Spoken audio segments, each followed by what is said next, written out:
When a billionaire offers you a marriage contract to save your daughter's future, you say yes. When the world calls you a gold digger, you stay silent. But when the woman you've come to love questions your integrity, that's when you walk away. Because some men aren't built to beg for belief. They're built to prove their worth through action alone. If you want to see how a single father rewrites the rules of power without losing his soul, stay with me until the end of this story. And when you do, hit that like button and drop a comment telling me what city you're watching from.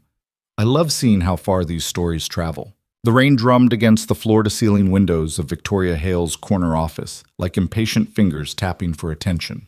Ethan Moore stood just inside the doorway, his daughter's lunch order still pulled up on his phone screen, finger hovering over the submit button for her school cafeteria account.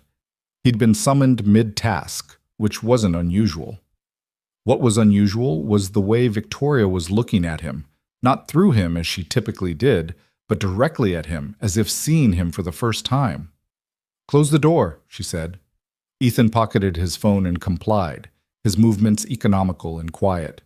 6 years of single fatherhood had taught him efficiency. 6 months as Victoria Hale's executive secretary had taught him invisibility. He'd perfected both.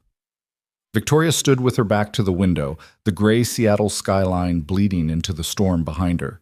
She was 42, sharp-featured, with dark hair pulled into a knot so tight it looked painful. Her suit probably cost more than Ethan's monthly rent. Everything about her communicated control, from her posture to the way she held her champagne flute at exactly the same angle every morning at 11. Except today, her hand trembled slightly. "I need you to marry me," she said. Ethan blinked. Once. Twice. His brain struggled to process the words in order, as if they'd been spoken in a foreign language. "I'm sorry?" "You heard me correctly." Victoria set down her glass with a sharp click against the marble desk. "I need a husband, temporarily. You need financial security. I'm proposing a business arrangement." The floor seemed to tilt beneath Ethan's feet. He'd fielded strange requests before. Victoria once had him source a specific vintage of wine at 3 in the morning for a meeting that never happened. But this existed in an entirely different universe of strange. "Ms. Hale, I don't understand. My ex-husband is getting remarried." Her voice was flat, controlled, but something flickered behind her eyes. "To a 26-year-old yoga instructor he met 4 months ago. The press is having a field day with it. The narrative is that I'm the cold, calculating businesswoman who drove him away, and he's the poor man who finally found warmth and authenticity." Ethan remained silent. He'd learned early that Victoria didn't actually want responses during these moments. She wanted an audience. "The board is concerned," she continued. "Not officially, of course. But there's been talk. Whispers that I'm too isolated, too disconnected from human concerns to lead a company that deals in family investment portfolios. It's absurd, but perception is everything in this business." "And you think marrying your secretary will improve that perception?" The words came out before Ethan could stop them. Victoria's lips curved into something that wasn't quite a smile. "I think marrying a devoted single father who's worked his way up from nothing will show a human side the board didn't know I had. I think having a husband who isn't another shark in a suit will soften my image without diminishing my authority. And I think the optics of genuine partnership, even fabricated partnership, will silence the vultures currently circling my position." Ethan's mind raced. His daughter Sophie needed new shoes. Her asthma medication wasn't fully covered by his insurance. The washing machine in their apartment had been making an ominous grinding sound for 3 weeks. He worked 60-hour weeks and still juggled bills like a circus act, deciding each month which ones could be paid late without catastrophic consequences. But this wasn't about buying a lottery ticket or taking a calculated risk. This was about stepping into a role designed to deceive, to perform, to pretend. What exactly would this arrangement entail? He heard himself ask. Victoria moved to her desk, pulled open a drawer, and extracted a document that looked like it had been prepared by a team of lawyers. Because, of course, it had been. 6 months, minimum. 1 year, maximum. You'd move into my estate. There's a guest house that would be suitable for you and your daughter. You'd attend public functions with me, present as my husband at business events, and maintain the appearance of a genuine relationship. In exchange, I'll pay off your student loans, establish a trust fund for your daughter's education, and provide a lump sum of $200,000 upon successful completion of the contract. The number hit Ethan like a physical blow. $200,000. Sophie's entire future, secured. College, paid for. The crushing weight of debt that had sat on his chest since his ex-wife left, gone. There are conditions, Victoria continued, her tone businesslike now, more comfortable. Complete discretion. No disclosure of the arrangement to anyone, including family. Professional conduct at all times. And should either party wish to terminate early, there are financial penalties outlined in Section 7. She slid the document across the desk. Ethan didn't reach for it. My daughter can't know this is fake. Victoria raised an eyebrow. Excuse me? Sophie is 6 years old. She's been through enough. Her mother walking out, the instability, watching me work myself to exhaustion just to keep us afloat. His voice was steady, but his hands had curled into fists at his sides. If I do this, she has to believe it's real. No confusion, no mixed messages, no adult complications bleeding into her world. That's non-negotiable. For a long moment, Victoria simply stared at him. Ethan had the distinct impression he was being recalibrated in her assessment, shifted from one category to another. Agreed, she finally said. Anything else? I need to think about it. You have until Monday. The engagement announcement is scheduled for next week. Victoria turned back to the window, a clear dismissal. That will be all, Mr. Moore. Ethan picked up the contract with hands that didn't shake. He wouldn't allow them to, and left the office. The hallway felt too bright, too normal, as if the entire world should have shifted on its axis to match the seismic change in his own life. He made it back to his desk, sat down, and stared at the document without seeing it. Around him, the executive floor hummed with its usual controlled chaos. Phones ringing, keyboards clicking, the low murmur of deals being made and fortunes being shifted. His phone buzzed. A text from Sophie's school. Parent-teacher conference requested. Sophie has been withdrawn in class. Please schedule at your earliest convenience. Ethan closed his eyes. Withdrawn. Of course she was. 6 years old and already learning to make herself small, to not ask for things, to understand that daddy was tired, and money was tight, and life was hard. She'd stopped talking about birthday parties months ago, stopped mentioning the art classes her friend Emma took, stopped being a kid who dreamed big because she'd learned too young that dreams cost money. He opened the contract and began to read. The apartment was dark when Ethan got home at 8:30. He'd stayed late to finish Victoria's correspondence, a task that felt surreal given the morning's conversation. The marriage proposal sat in his briefcase like a live grenade. Daddy! Sophie appeared from her bedroom, still in her school clothes, her brown hair a tangled mess around her face. She crashed into his legs with the full-body enthusiasm only a 6-year-old could muster. Ethan dropped his briefcase and scooped her up, breathing in the scent of her strawberry shampoo and playground dirt. Hey, baby, did Mrs. Chen feed you dinner? Mrs. Chen was their elderly neighbor who watched Sophie after school for a price Ethan could barely afford and she probably didn't need. She did it, he suspected, because she was lonely and Sophie was charming, and some people still believed in helping their neighbors. Spaghetti, Sophie announced, with the sauce from a jar, not the fancy kind you make. The fancy kind is just jar sauce with oregano, Ethan said, setting her down. You brush your teeth yet? Sophie's guilty expression was answer enough. Go, I'll check your homework after. She scampered off, and Ethan moved through the apartment's small kitchen, noting the dishes Mrs. Chen had washed and left in the drying rack, the bills stacked neatly on the counter that he'd have to face tomorrow. The washing machine grinding sound was louder now, definitely dying. His phone buzzed again. This time, a message from an unknown number. This is Victoria Hale. I'm sending a car for you tomorrow at 10 a.m. We need to discuss the particulars if you're seriously considering this. Bring your daughter. She should see the estate. Ethan stared at the message. He hadn't said yes, hadn't said anything, really, except that he needed time to think. But Victoria Hale didn't send cars and extend invitations to people who were going to say no. She'd already decided. The only question was whether Ethan would make the same decision. Sophie returned, toothbrush hanging from her mouth, speaking around it in that way he'd told her 100 times not to. Daddy, Emma's going to Disneyland for spring break. Can we go somewhere? Ethan's heart cracked. Brush properly, Soph. No talking. She disappeared again, and Ethan pulled out his laptop, Googling Victoria Hale's estate before he could talk himself out of it. The photos that came up showed a sprawling property north of Seattle, modern architecture, glass and steel, and carefully manicured grounds. The guest house alone was probably bigger than their entire apartment. Sophie could have a yard. A real bedroom. Space to be loud and messy and six. He closed the laptop before he could think too hard about what he was considering. The car that arrived at 10 the next morning was a Mercedes, black and gleaming, driven by a man in a suit who introduced himself simply as Marcus and handled Sophie's excited questions with the patience of someone used to children. Ethan had dressed them both carefully, his one good suit, Sophie in a dress she usually reserved for school photos. The drive took 40 minutes, winding north through increasingly exclusive neighborhoods until they turned onto a private road that led to gates that opened automatically at their approach. Sophie pressed her face to the window, her breath fogging the glass. Daddy? Is this a castle? Not quite, baby, but it might as well have been.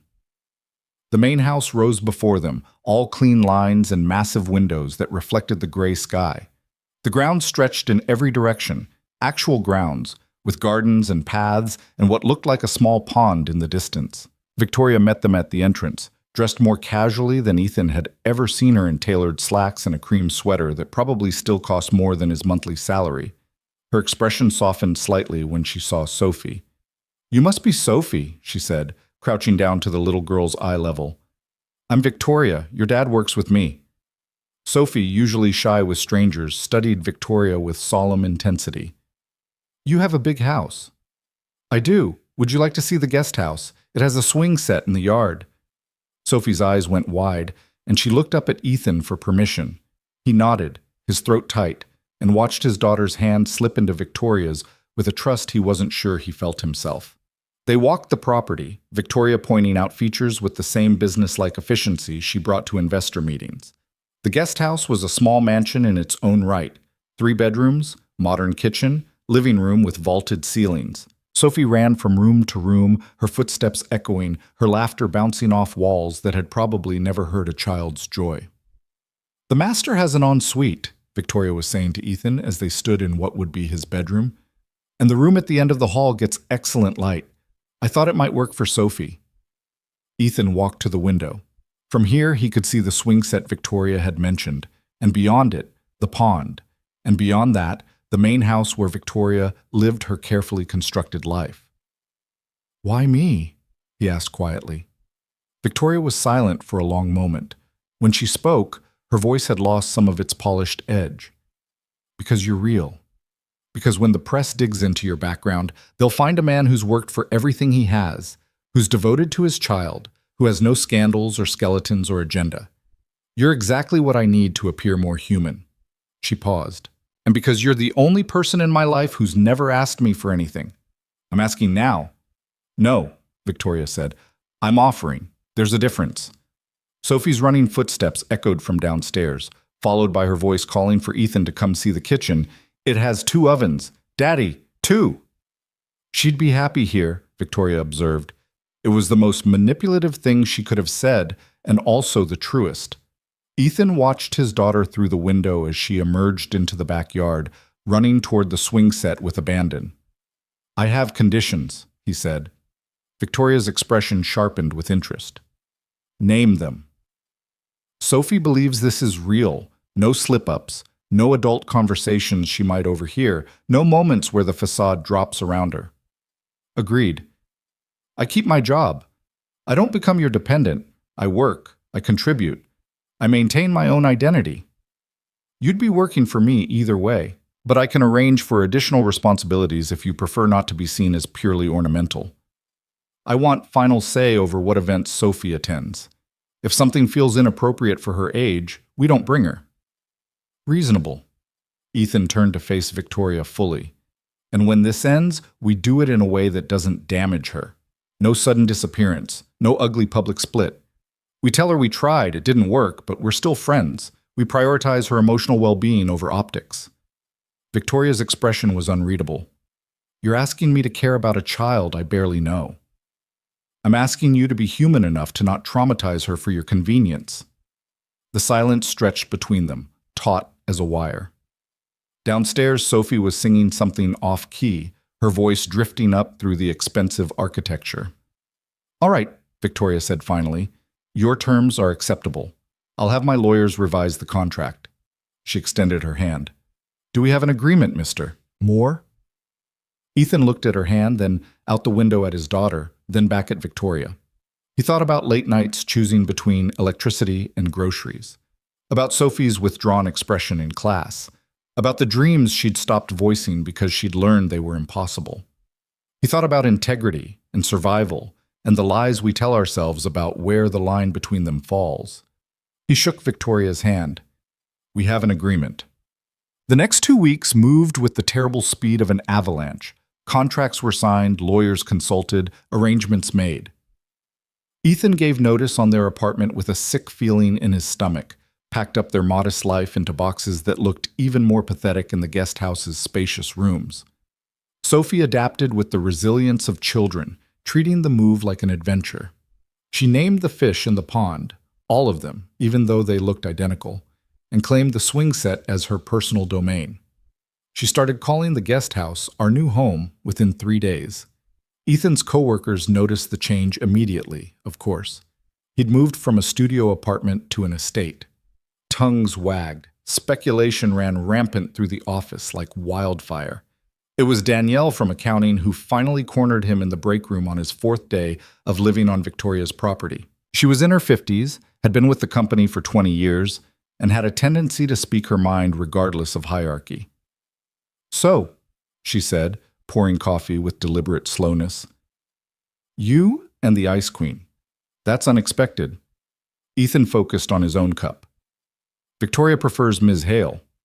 I'm sure she does. Doesn't answer my question, though.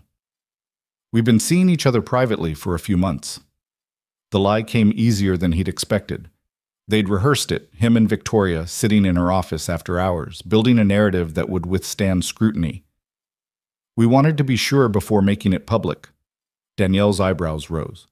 A few months? She's barely said 3 personal words to you in the 6 months you've worked here. She's private about her personal life. Private is one thing. This is... Danielle shook her head. Look, I'm not judging, but people are talking, Ethan. They're saying you moved fast, that you saw an opportunity and took it. The implication hung in the air between them, ugly and clear. Let them talk, Ethan said quietly. I know what my intentions are. So does Victoria. That's what matters. Danielle studied him for a long moment, her expression softening slightly. You're a good dad, Ethan. Everyone knows that. Just make sure you're not sacrificing your integrity for security. That trade never works out the way you think it will. She left him standing in the break room, her words echoing in his head like a prophecy. That evening, Victoria called him to the main house for dinner. Their first as an engaged couple, she said, though her tone suggested she found the phrase vaguely distasteful. Ethan left Sophie with Marcus, who'd revealed an unexpected talent for princess-themed coloring books, and crossed the grounds to the main house with his shoulders squared. Victoria's home was as controlled as her office. Modern furniture, expensive art that probably had meaning Ethan didn't understand. Everything in shades of white and gray and cold blue. She'd set the dining room table herself, he noticed, which somehow felt more intimate than if she'd had staff do it. Wine? She offered, already pouring before he could answer. They sat across from each other at a table designed to seat 12. The silence felt weighted, expectant. The engagement party is scheduled for next Friday, Victoria said, cutting into her salmon with surgical precision. The guest list is mostly board members, a few key investors, some press. You'll need to be prepared. Prepared how? To be scrutinized, questioned, judged. She met his eyes. They'll want to know how we met, how long we've been together, what your intentions are. They'll be looking for any crack in the story, any sign this is exactly what it is, a strategic arrangement. So we stick to the narrative. We met through work, started talking during late nights at the office, discovered we had more in common than we expected. And your daughter? Ethan set down his fork. Sophie believes you make me happy. She's excited about the wedding because she thinks it means we're becoming a family. She's 6.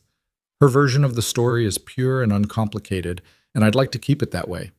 Victoria's expression flickered with something that might have been discomfort. You understand that she'll eventually realize the truth. When she's older, when she can understand nuance and complexity and the choices adults make for survival. Ethan's voice was harder than he intended. But not now. Not while she's young enough to believe in fairy tales. Is that what you're telling her this is? A fairy tale? I'm telling her that sometimes good things happen to good people. That her dad met someone who makes him smile. That we're lucky. He picked up his wine glass, swirled the contents without drinking. Is that so terrible? To let a child believe in luck for a little while? Victoria was quiet, her gaze steady on him.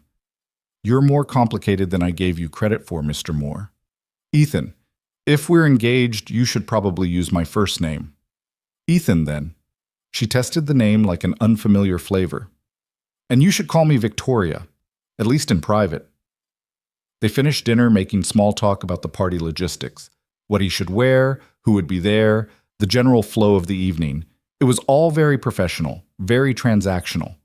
But when Ethan stood to leave, Victoria walked him to the door, and for just a moment, her careful composure slipped. Thank you, she said quietly, for agreeing to this. I know it's not simple. Ethan thought about Sophie's laughter echoing through the guest house, about the college fund that was now secure, about the weight of debt that had lifted from his shoulders. He thought about Danielle's warning and the lie he was living and the way his daughter's hand had felt in Victoria's. Nothing worth doing ever is, he replied, and stepped out into the night. The engagement party arrived with the inevitability of a storm. Ethan stood in front of the mirror in his new bedroom, their new bedroom, technically, though he and Sophie still slept in the guest house, adjusting a tie that cost more than his first car. Victoria had sent over a stylist who'd transformed him from executive secretary to millionaire's fiancé with frightening efficiency. Sophie sat on the bed behind him, already in her pajamas, watching with solemn eyes. You look fancy, Daddy. I feel like I'm playing dress-up, he admitted. Is Victoria going to be there? It's her party, baby. Of course she'll be there. Sophie swung her legs, hitting the bed frame with rhythmic thumps. Do you love her? Ethan's hand stilled on the tie. This was the question he'd been dreading, the one he'd rehearsed answers to in his head but never quite solved. I care about her very much, he said carefully, and I think we can build something good together. That's what matters, right? Building something good? Emma's parents fight all the time, Sophie offered. They throw things. Emma has to sleep with headphones on. Ethan turned to face his daughter, crouching down so they were eye level. Hey, look at me. I will never let that be your life, never. You understand? Whatever happens between me and Victoria, you will always be safe, always be loved. That's my promise to you. Sophie studied him with an intensity that seemed too old for her years. Then she nodded and wrapped her arms around his neck in a hug that squeezed all the air from his lungs. Okay, Daddy, I believe you. Marcus drove him to the main house, where the party was already in full swing. Ethan could see cars lining the circular drive, hear the murmur of conversation and clink of glasses through the open doors. His stomach twisted. Victoria met him in the foyer, and for a moment Ethan forgot how to breathe. She was wearing a dress the color of midnight, simple and elegant, her hair down for once in soft waves around her face. She looked younger, softer, almost vulnerable. You clean up well, she said, her version of a compliment. You look beautiful. The words came out before he could filter them, honest and unpolished. Something shifted in Victoria's expression, surprise maybe, or pleasure. She extended her hand. Ready to face the wolves? Ethan took her hand, feeling the slight tremble in her fingers that belied her calm exterior. As ready as I'll ever be. They entered the party together, and the room seemed to still. Conversations paused mid-sentence, heads turned. Ethan could feel the weight of dozens of eyes assessing him, categorizing him, finding him wanting. Victoria's grip on his hand tightened fractionally. Then she smiled, a real smile, warm and genuine, and led him into the crowd. Everyone, she said, her voice carrying across the room with the authority of someone used to commanding attention. I'd like you to meet Ethan Moore, my fiancé. The murmurs started immediately. Ethan could hear fragments of conversation as Victoria guided him through the crowd, introducing him to board members and investors whose names he'd only heard in meetings. Worked as her secretary. Single father, I heard. Quite the promotion. An older man with silver hair and a suit that screamed old money stepped forward, extending his hand with a smile that didn't reach his eyes. Robert Chen, board member. Congratulations on your engagement, Mr. Moore. Ethan shook his hand firmly. Thank you, Mr. Chen. I'm very lucky. Indeed. Tell me, how did you two meet? I wasn't aware Victoria was seeing anyone. It was a test. They all were. Ethan could see it in the way the nearby conversations had quieted, the subtle shift of bodies angling to hear his answer. We met at work, Ethan said easily, the rehearsed narrative rolling off his tongue. I started as Victoria's secretary 6 months ago. We spent a lot of late nights at the office, and somewhere between the coffee runs and the conference calls, we started actually talking. I found out she's funny when she's tired. She found out I make a decent cup of coffee. A few polite chuckles rippled through the listeners. And the engagement? Robert pressed. Seems rather fast. Victoria stepped in smoothly. When you know, you know. I didn't build a multi-billion-dollar company by second-guessing my decisions, Robert. Why should my personal life be any different? The challenge in her voice was clear. Robert's smile tightened, but he backed down with a gracious nod. Of course. My congratulations to you both. They moved through the party, repeating variations of the same conversation a dozen times. Ethan learned to read the room quickly, who was genuinely happy for Victoria, who was skeptical, who was already calculating the political implications of her marriage to a former secretary. It was exhausting. He was getting another drink at the bar when a woman in her 30s approached, all sharp angles and calculating eyes. She introduced herself as Jennifer Wright from the Seattle Business Journal. Mr. Moore, can I ask you a few questions for a profile piece I'm writing? Ethan glanced across the room to where Victoria was deep in conversation with a group of investors. She caught his eye and gave the barest nod. Of course, he said. Jennifer pulled out her phone, started recording. You're a single father, correct? Yes.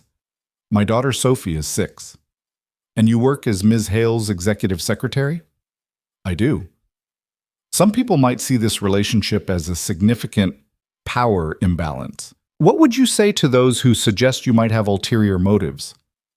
There it was, the question beneath all the polite congratulations, the skeptical looks, the whispered conversations. Gold digger, opportunist, social climber. Ethan set down his drink, met Jennifer's gaze directly. I'd say those people don't know me. They don't know that I've worked 2 jobs since Sophie was born to keep us afloat. They don't know that I put myself through night school while raising a baby on my own. They don't know that the last thing I was looking for when I took this job was a relationship. He paused. But I found one anyway, and I'm not going to apologize for that. I'm not going to apologize for being happy, or for my daughter finally having stability, or for choosing to build a life with someone I respect and care about. Jennifer's expression was unreadable. And Ms. Hale? What does she see in you? Ethan smiled, and it was genuine. You'd have to ask her that. But I hope she sees someone who will stand beside her, not behind her. Someone who sees her as a person, not just a position. Someone who makes her laugh when she's had a long day. That's very romantic, Mr. Moore. Is it? Ethan picked up his drink again. I just call it honest. Jennifer thanked him and melted back into the crowd. Ethan exhaled slowly, realizing his hands were shaking slightly. He'd just done an interview with a journalist about his fake engagement. Victoria appeared at his elbow moments later. You handled that well. Did I? I feel like I just painted a target on my back. You presented yourself as exactly what we need you to be. Genuine, grounded, unaffected by the wealth and status. She touched his arm lightly. That was good, Ethan. Really good. The approval in her voice shouldn't have mattered as much as it did, but Ethan felt it anyway, a small warmth in his chest that had nothing to do with the champagne. The party continued for another 2 hours. Ethan shook hands until his palm ached, smiled until his face hurt, answered the same questions with the same carefully constructed honesty. By the time the last guest left, he was exhausted in a way that had nothing to do with physical tiredness. Victoria walked him to the door, her heels clicking on the marble floor. They stood in the foyer, the house suddenly too quiet after all the noise. "You did well tonight," she said. "Better than I expected, honestly." "Is that a compliment?" "From me?" "Yes." She tilted her head, studying him. "You surprised me, Ethan Moore. Most people in your position would have tried too hard, would have overcompensated or been obsequious or made it clear they were out of their depth. But you just were yourself, comfortable in your own skin, even surrounded by people who were measuring you for failure." Ethan shrugged. "I learned a long time ago that I can't control what people think of me. I can only control who I actually am. The rest is just noise." Victoria's expression softened into something that looked almost like respect. "That's a hard lesson to learn. Most people never do. Most people didn't raise a daughter alone while working their way through school and trying to survive on minimum wage." Ethan smiled tiredly. "You develop perspective pretty quickly when your choices are dignity or despair."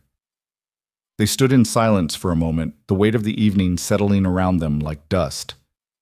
"Thank you," Victoria said quietly, "for doing this, for being what I needed tonight." "Just keeping up my end of the contract," Ethan replied, but there was no bite in it. He walked back to the guest house under a sky full of stars, his tie loosened, his shoulders heavy.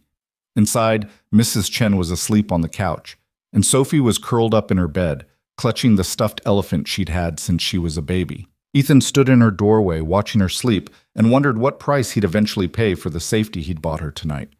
Whatever it was, he thought, it would be worth it. It had to be. The morning after the engagement party, Ethan woke to Sophie jumping on his bed at 6:30, already dressed in her school uniform and vibrating with excitement. "Daddy! Daddy! Mrs. Chen said there's pictures of you and Victoria on the computer. Can we look?" Ethan groaned, pulling a pillow over his face. His head throbbed from too much champagne and too little sleep. "It's Saturday, Soph. No school. Why are you awake?" "Because it's exciting." She tugged the pillow away, her face flushed with joy. "You're going to be married, and we get to live here forever, and I can swing every day." The pure happiness in her voice cut through Ethan's exhaustion. He pulled her down into a hug, breathing in her little kid smell of syrup and sleep. "Forever's a long time, baby." "That's the best part." She wriggled free and grabbed his hand. "Come on, come see the pictures." Mrs. Chen had indeed pulled up the Seattle Business Journal's website on Ethan's laptop, and there they were, photos from the party, Victoria's hand in his, both of them smiling like people who had every right to be happy. The headline read, "Ice Queen melts, Victoria Hale announces engagement to executive secretary." Ethan's jaw tightened. Ice Queen. They couldn't even give her a genuine moment without reducing her to a cruel nickname. "You look like a prince," Sophie announced, pointing at a photo of Ethan in his borrowed suit. "And Victoria looks like a princess.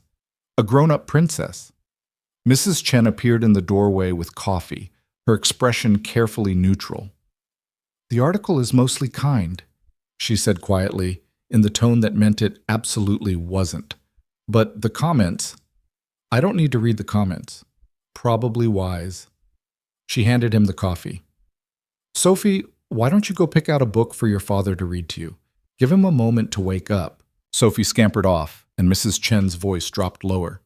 "They're calling you names, Ethan, saying terrible things about your intentions. About Sophie.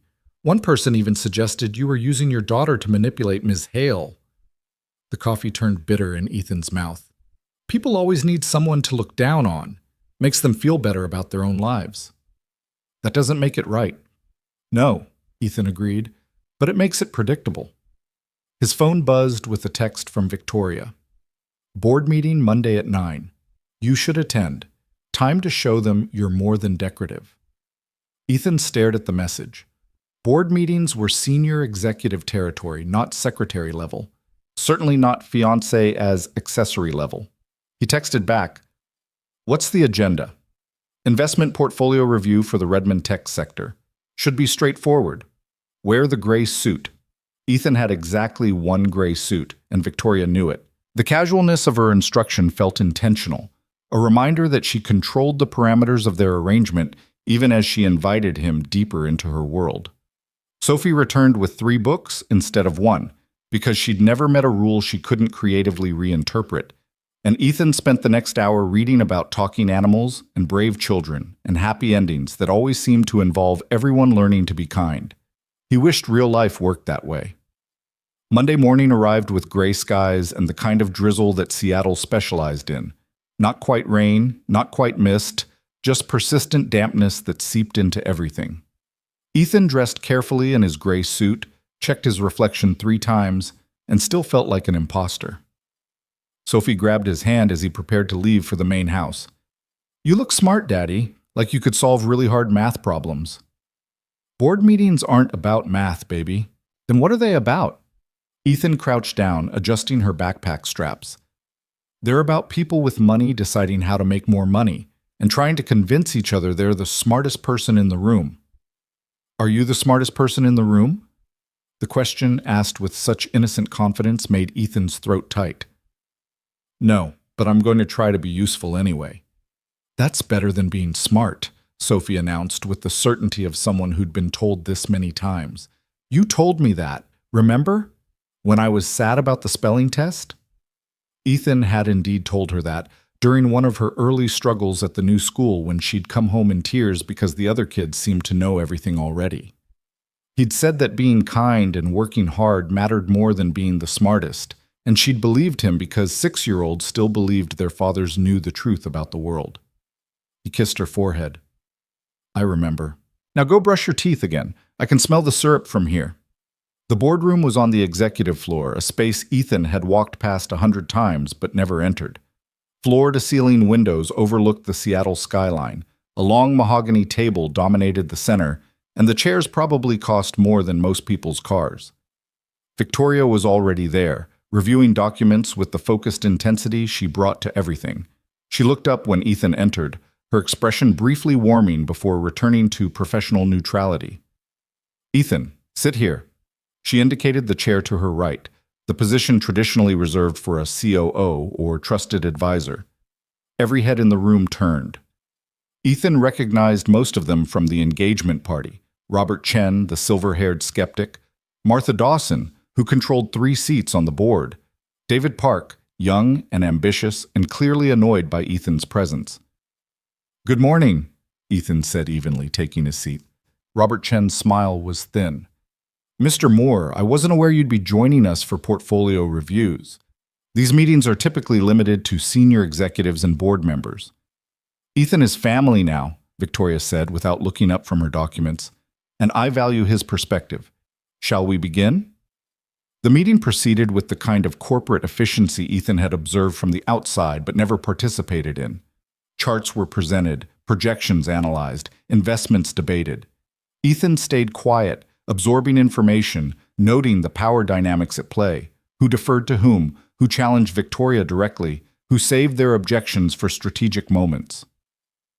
40 minutes in, the conversation turned to a proposed investment in a Redmond-based tech startup focused on affordable housing solutions through modular construction. David Park was presenting, his voice confident as he outlined the opportunity. The founders are Stanford grads, solid pedigree, and they're projecting 15% returns within 3 years. The affordable housing market is exploding, and the founders are 26 years old with no construction experience, Ethan said quietly. The room went silent. Every eye turned to him. David's expression hardened. "I'm sorry, did you have something to add?" Ethan met his gaze steadily. "I'm saying their projections are optimistic to the point of fantasy. Modular construction in Washington state requires navigating union contracts, permitting processes that can take years, and environmental regulations that add 30 to 40% to initial cost estimates. Their 3-year timeline assumes none of those obstacles exist." "And you know this how?" Robert Chen asked, his tone sharp. "Because I've lived in affordable housing my entire adult life. I've watched developers make promises about fast, cheap construction and then disappear when they hit their first regulatory hurdle." Ethan pulled out his phone, pulled up a document he'd reviewed over the weekend when he couldn't sleep. I took the liberty of researching their permit applications. They filed for preliminary approval 8 months ago and haven't cleared the first round of environmental review. At their current pace, they won't break ground for at least another year, which pushes your return timeline to 4 or 5 years minimum, assuming everything goes perfectly from here. Victoria's expression remained neutral, but Ethan caught the slight lift of her eyebrow. Approval or surprise, he couldn't tell. David's face had gone red. With all due respect, Mr. Moore, investment analysis requires more than personal anecdotes about housing struggles. You're right, Ethan agreed. It requires understanding the ground-level realities that optimistic business plans tend to ignore. These founders have never dealt with a union strike, or a delayed inspection, or a community board that doesn't want modular housing in their backyard. But those things will happen. They always do. And when they do, your 15% return becomes a 3% loss. Martha Dawson leaned forward, her sharp eyes fixed on Ethan. What would you recommend instead? Ethan hesitated. This was beyond his role, beyond what he'd been brought here to do. But Victoria's slight nod was permission. There's a company in Tacoma, smaller, founded by a woman who's been in construction for 20 years. She's working on the same modular concept, but with realistic timelines and existing union partnerships. Her projections are conservative, 8% over 5 years. But she's already cleared permits on 3 projects and has a waiting list of municipalities interested in her designs. Who's the company? Martha asked. Cascade Modular. The founder is Maria Santos. Martha made a note. David looked like he wanted to argue but couldn't find solid ground. Robert Chen's expression had shifted from hostile to calculating. Victoria closed the folder in front of her with a decisive snap. David, table your proposal for now. Do additional due diligence on the timeline concerns Ethan raised. Martha, can you pull the information on Cascade Modular for our next meeting? Already on it, Martha said, still writing. The meeting continued, but something had shifted. Ethan noticed Robert Chen watching him with new interest. Martha asked his opinion on 2 other proposals, listening carefully to his responses. Even David, still smarting from the public contradiction, couldn't entirely dismiss the validity of Ethan's points. When the meeting finally concluded, Victoria stood smoothly. Ethan, a word in my office. He followed her down the hall, hyper-aware of the whispers starting behind them. Victoria's office door closed with a soft click, and she turned to face him with an expression he couldn't read. That was either very stupid or very brilliant, she said. I'm leaning towards stupid. David Park has been trying to undermine me for 6 months. He brings proposals designed to look good on paper, but that he knows I'll have to reject, making me appear risk-averse to the board. Victoria's lips curved into something predatory. You just did in 5 minutes what I've been trying to do diplomatically for half a year. Expose his due diligence as inadequate. I didn't mean to. Yes, you did. Victoria moved to her desk, poured 2 glasses of water from the pitcher there. You saw an opportunity to prove you belonged in that room as more than my accessory, and you took it. That was the point of bringing you, to see if you would. Ethan accepted the water, his mind racing. This was a test. Everything is a test, Ethan. Surely you've learned that by now. She sipped her water, watching him over the rim. But you passed, impressively. Martha Dawson controls enough board votes to make or break my position as CEO. She respects competence above all else. You just showed her you have it. And David Park? Will hate you, but he already hated the idea of you. At least now he has to take you seriously while he does it. Ethan set down his glass, suddenly exhausted. This is what every day is going to be like, isn't it? Performance and calculation and strategy? Victoria's expression softened slightly. Welcome to my world. Population, mostly sharks.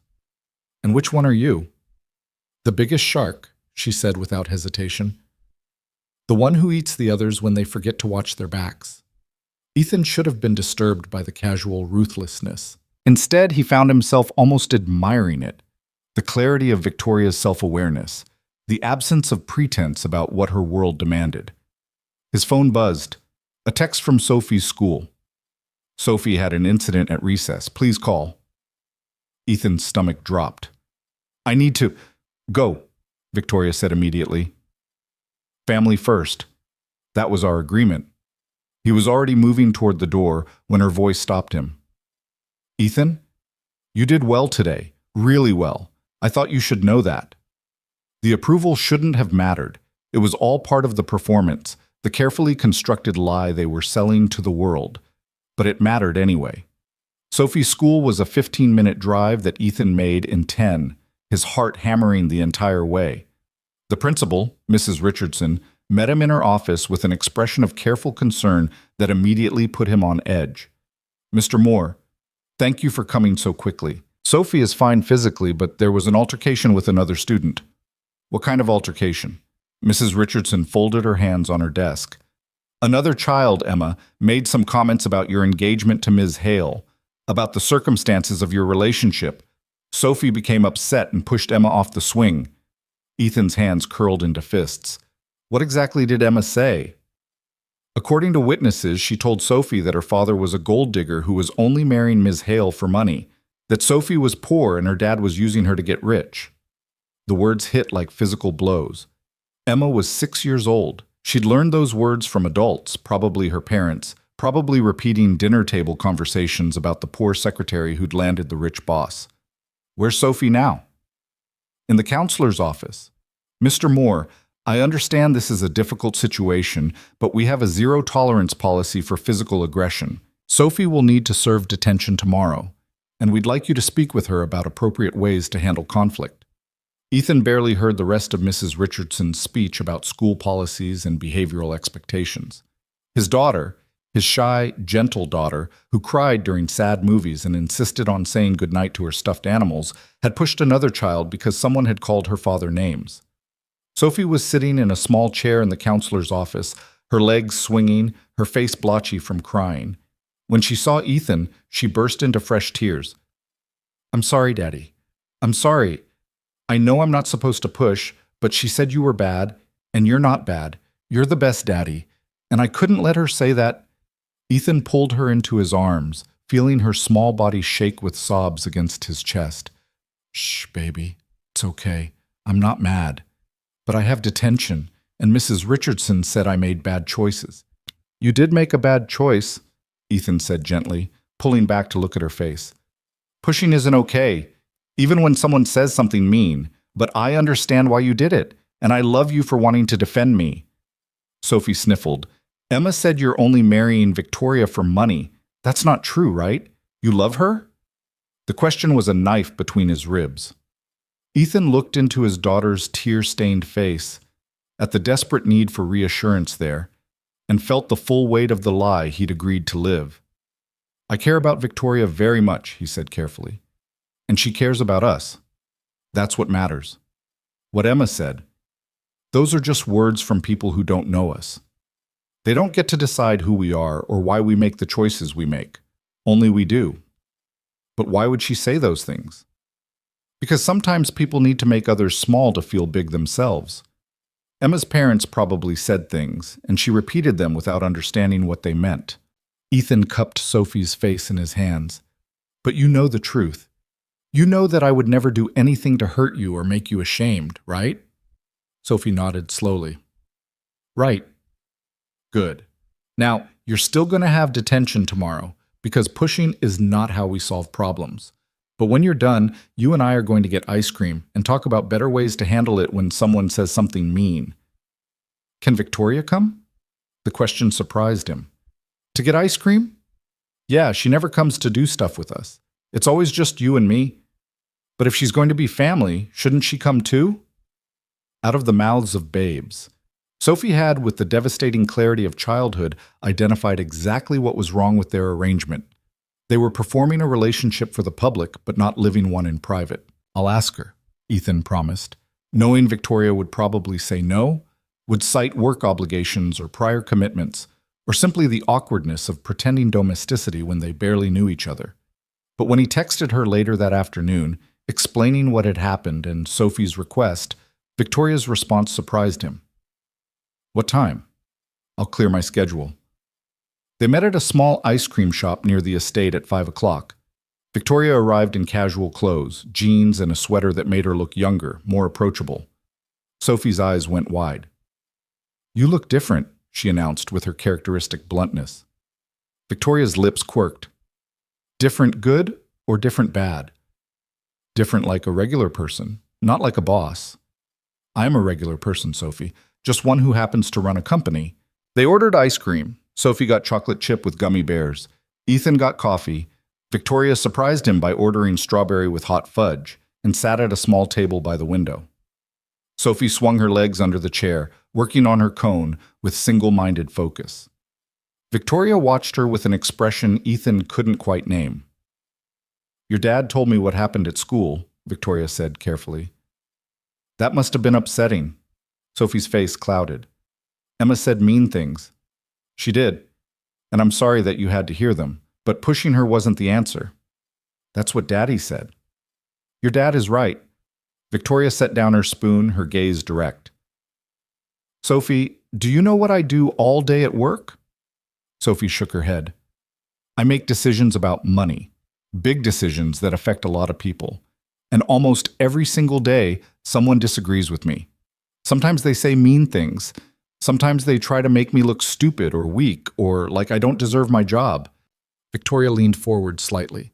"If I pushed everyone who said something I didn't like, I'd spend all my time pushing and no time actually doing my work.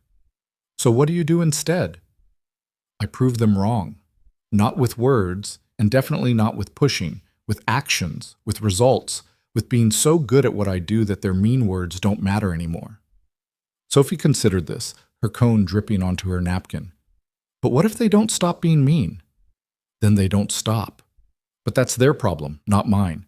I can't control what other people say or think. I can only control what I do and who I choose to be." Victoria glanced at Ethan, something soft in her expression. "Your dad understands that. It's one of the things I admire about him."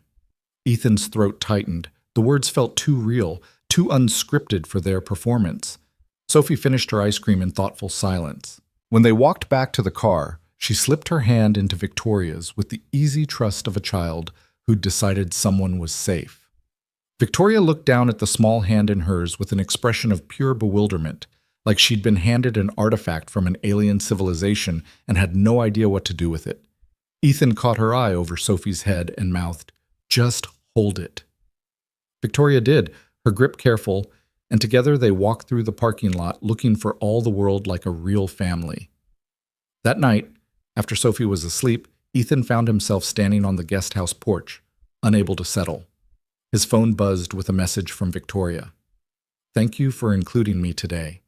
I haven't had ice cream in years." "Why not? No time. No reason. No one to go with."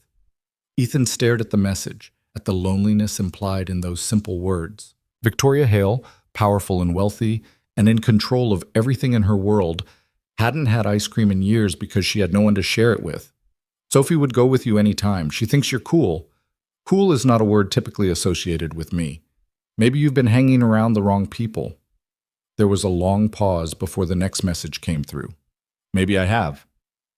Ethan looked across the grounds toward the main house, where light still burned in what he knew was Victoria's study.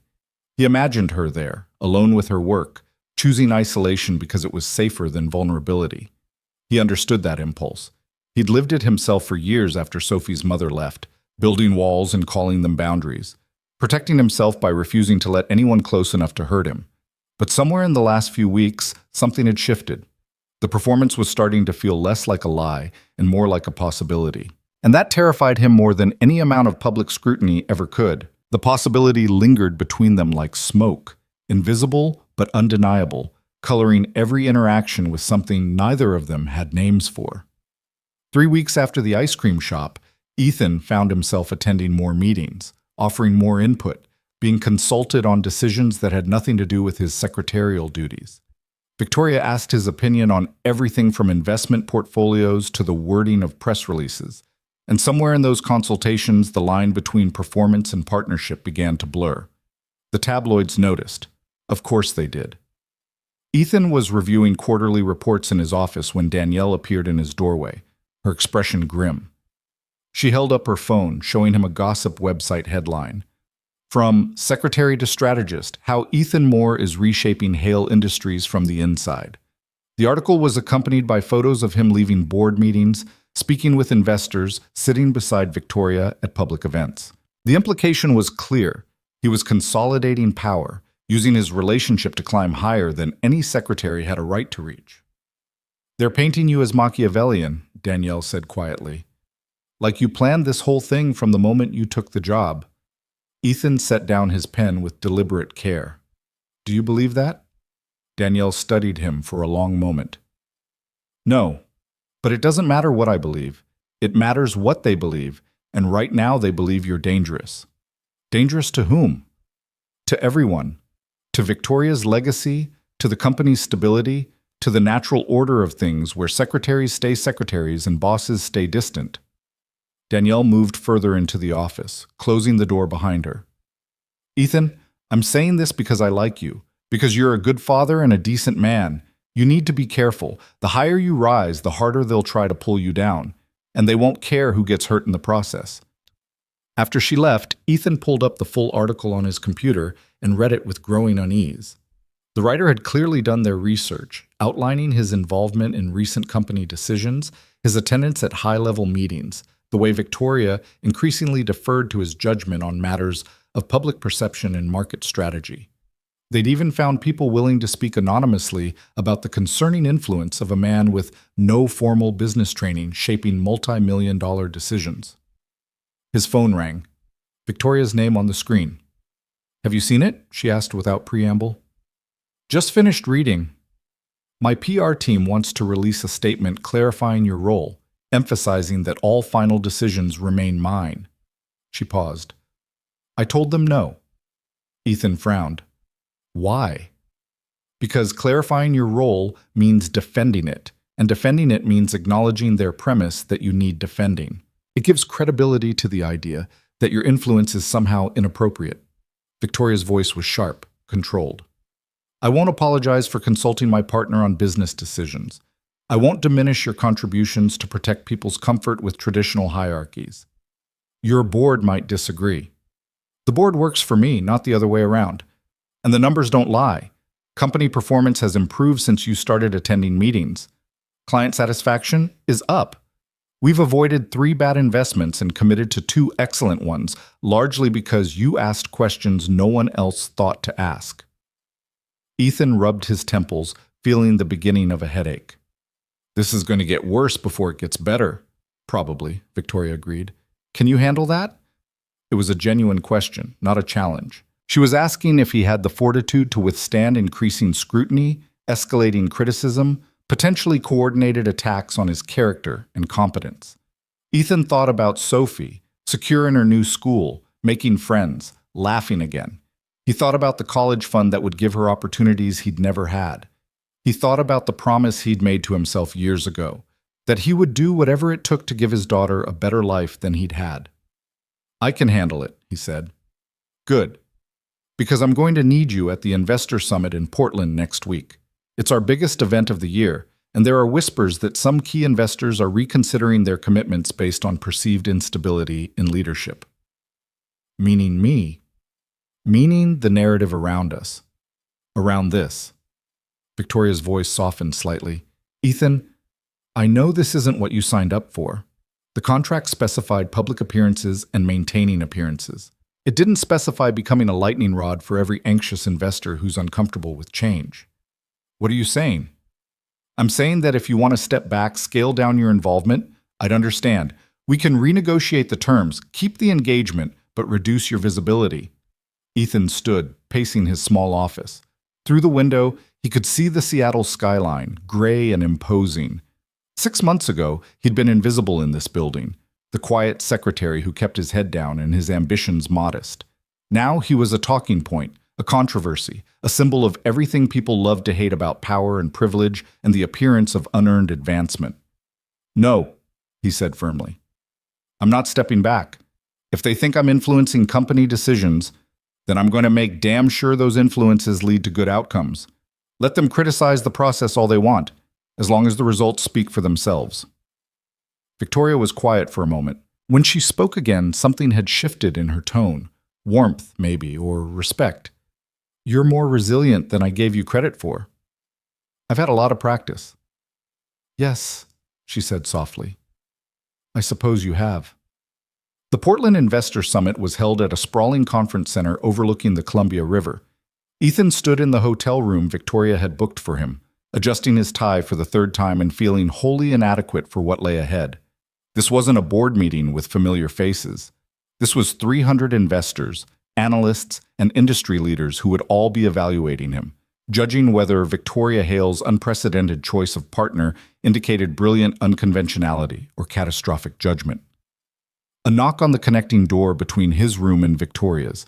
She entered without waiting for permission, dressed in a navy suit that made her look formidable and untouchable. "Stop fidgeting," she said, crossing the room to fix his tie with efficient movements. "You look fine.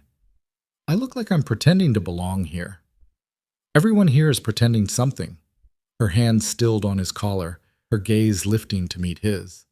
"The difference is, you're honest about it." They were standing close enough that Ethan could see the fine lines at the corners of her eyes, the slight vulnerability in her expression that she never showed in public. For a moment, the careful distance they'd maintained collapsed, and he was acutely aware of her, not as his employer or his contractual fiancée, but as a woman who was just as uncertain as he was about what they were building.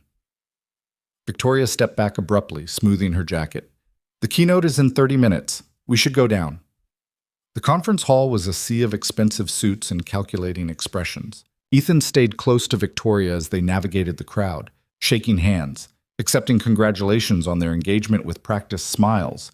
He could feel the weight of attention, the subtle assessments being made with every interaction. Robert Chen materialized beside them, his expression neutral but his eyes sharp. "Victoria, Ethan, quite a turnout this year." "The market's been volatile," Victoria replied smoothly. "People want reassurance." "And are you prepared to provide it?" Robert's gaze flickered to Ethan. "There are concerns, questions about whether recent changes in your personal life might be affecting your professional judgment." "My judgment has never been better," Victoria said, her voice cold enough to frost glass.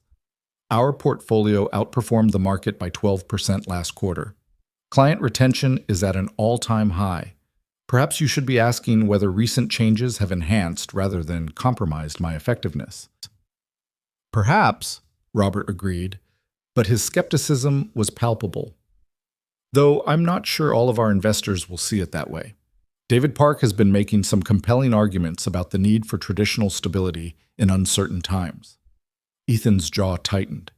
David Park, still bitter about being contradicted in front of the board, had apparently decided to escalate from passive hostility to active undermining. Before Victoria could respond, a commotion near the entrance drew everyone's attention. A woman in her 50s, impeccably dressed, was making her way through the crowd with the confidence of someone used to rooms parting for her. Ethan recognized her from photos. Catherine Wu, one of the largest independent investors in the tech sector, with enough capital to make or break entire companies. She stopped directly in front of Victoria, ignoring everyone else as if they didn't exist. "Victoria Hale, we need to talk." Victoria's expression remained perfectly composed. "Catherine, it's been too long." "Not long enough, given what I've been hearing." Catherine's gaze swept to Ethan, assessing him with the brutal efficiency of someone who evaluated assets for a living. "So this is the famous Mr. Moore, the secretary who's become indispensable." "Ethan Moore," he said, extending his hand. "And I prefer to think I've become useful rather than indispensable. Indispensable is a dangerous thing to be." Catherine's eyebrows rose fractionally. She shook his hand with a grip that could crush stones. "Interesting answer. Most men in your position would be eager to inflate their importance." "Most men in my position wouldn't be in this position," Ethan replied evenly. "I'm aware of how unusual this situation is. I'm also aware that my value needs to be proven through results, not rhetoric." "Results." Catherine's smile was sharp. "Let's talk about results then. I'm considering pulling my investment from Hale Industries. $20 million, reallocating to a firm with more traditional management structures?" The threat hung in the air like a blade. $20 million was enough to send shockwaves through the investor community, to trigger doubt and possibly a cascade of withdrawals. Victoria's expression didn't flicker. "That would be unfortunate, Catherine. Though I suspect you didn't come all the way to Portland to tell me something you could have communicated via email. What do you really want? Catherine's smile widened. I want to understand what I'm investing in. The Victoria Hale I've known for 15 years doesn't make impulsive decisions, especially not ones that invite this much scrutiny. So either you've lost your edge or there's something about this situation I'm not seeing. She looked pointedly at Ethan. I want to know which it is. Then join us for dinner tonight, Victoria said without hesitation. Ask whatever questions you need to ask. Evaluate for yourself whether my judgment has faltered or evolved. Catherine considered this, her calculating gaze moving between Victoria and Ethan. Fine, 8 o'clock. But I'm bringing David Park.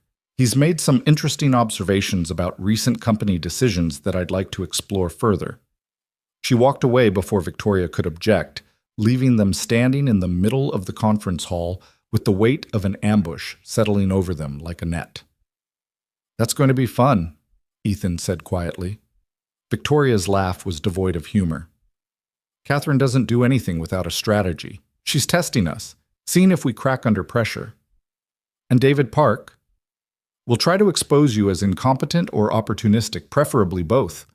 Victoria turned to face him fully, her voice dropping lower. Ethan, tonight is going to be brutal. Catherine will ask invasive questions. David will try to humiliate you. They'll both be looking for any sign that this relationship is exactly what the tabloids claim. A transaction dressed up as romance. What do you want me to do? Victoria's expression was fierce. I want you to be exactly who you are. Honest, thoughtful, unafraid to admit what you don't know while defending what you do. Don't try to be someone you're not. That's when they'll smell blood. The keynote speech went smoothly enough. Victoria presenting company performance, outlining future strategies, answering questions with the authoritative precision that had built her reputation. Ethan sat in the front row, aware of eyes on him, whispers rippling through the audience whenever Victoria referenced partnership or collaboration. When she finished to polite applause, David Park immediately requested the microphone for a question. Ms. Hale, you mentioned collaborative decision-making several times in your presentation. Can you clarify the nature of that collaboration? Specifically, what qualifications does Mr. Moore bring to strategic discussions beyond his personal relationship with you? The room went silent. It was a masterful attack, professionally phrased but designed to imply that Ethan's influence was based solely on their engagement, not any actual competence. Victoria's smile was razor-sharp. Mr. Moore brings a perspective that's often lacking in rooms full of people who've never struggled financially, never had to make decisions between basic necessities, never had to understand markets from the position of someone affected by investment decisions rather than profiting from them. That perspective has prevented us from pursuing opportunities that looked excellent on paper but would have failed in practical implementation. It's also identified opportunities that traditional analysis overlooked because they required understanding human behavior rather than just financial modeling. She paused, letting the words settle. As for qualifications, Mr. Moore holds a degree in economics from the University of Washington, which he earned while working full-time and raising a child alone. He's managed complex schedules, budgets, and stakeholder relationships in his role as executive secretary. And he's demonstrated analytical skills that have proven valuable in multiple high-stakes decisions. If you're asking whether he has an MBA from an Ivy League school, the answer is no. If you're asking whether he adds value to our strategic process, the answer is definitively yes. David's expression tightened, but he had no effective response. The message was clear. Victoria wasn't apologizing for Ethan's involvement, and she wasn't going to let it be framed as nepotism when she could point to concrete contributions. But the damage was done. The question had been asked publicly, planting doubt even as Victoria defended against it. Dinner that night was held in a private room at one of Portland's most exclusive restaurants. Ethan arrived early, his stomach churning with anxiety he refused to show on his face. Victoria was already there, reviewing notes, her expression tense. "Whatever happens tonight," she said quietly, "remember that Catherine is looking for weakness. Don't give it to her." Catherine and David arrived precisely at 8, both wearing expressions of polite hostility. They settled into their seats with the air of prosecutors preparing for interrogation. The first course arrived, and with it, Catherine's opening salvo. "So, Ethan," she said, her tone conversational, but her eyes predatory. "Tell me about your background. I understand you were working as a barista before joining Hale Industries." "Among other jobs, yes," Ethan replied calmly. "I worked my way through college, doing whatever paid enough to cover tuition and childcare. Barista, warehouse worker, delivery driver. Whatever was necessary. Must have been difficult raising a child alone while working those jobs." "It was, but it taught me resourcefulness and gave me perspective that formal education can't provide." David leaned forward. "Perspective is valuable, certainly. But wouldn't you agree that major investment decisions require technical expertise and industry experience? Things that can't be learned from, say, working in a warehouse?" Ethan met his gaze steadily. "Technical expertise is essential, absolutely, which is why I defer to Victoria and her team on technical analysis. But technical expertise can miss human factors, how policies affect real people, how market changes impact communities, whether a business model accounts for actual human behavior versus idealized projections." "Can you give an example?" Catherine asked. "The Redmond modular housing investment that David proposed last month," Ethan said, keeping his voice neutral. "The financials looked solid. The founders had impressive credentials. But the timeline didn't account for regulatory realities or community resistance patterns that anyone who's dealt with affordable housing development would recognize immediately. Technical analysis said it was a good investment. Practical experience said it would encounter obstacles that would delay returns by years. And you felt qualified to make that assessment based on what? Living in affordable housing?" David's tone was dismissive. "Based on understanding the systems that technical analysis often treats as negligible variables, permitting processes, union negotiations, community board dynamics. Those aren't footnotes in investment timelines. They're major determinants of success or failure." Ethan paused. "I'm not saying my perspective should override technical expertise. I'm saying it should complement it. Better decisions come from considering multiple angles, not just the ones that fit traditional analytical frameworks." Catherine was watching him with an intensity that felt like being dissected. "Victoria, you've built your reputation on rigorous, data-driven decision-making. How do you reconcile that with incorporating what amounts to anecdotal input from someone without formal training?" Victoria set down her wine glass with deliberate care. "Because data doesn't exist in a vacuum, Catherine. The best analysis in the world fails if it's based on flawed assumptions about human behavior or real-world implementation.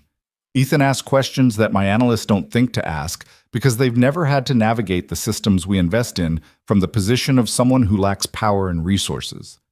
That's not anecdotal input. That's information that makes our analysis more complete." "Or it's confirmation bias," David suggested, "finding value in input that agrees with your existing preferences." "Funny," Victoria said coolly.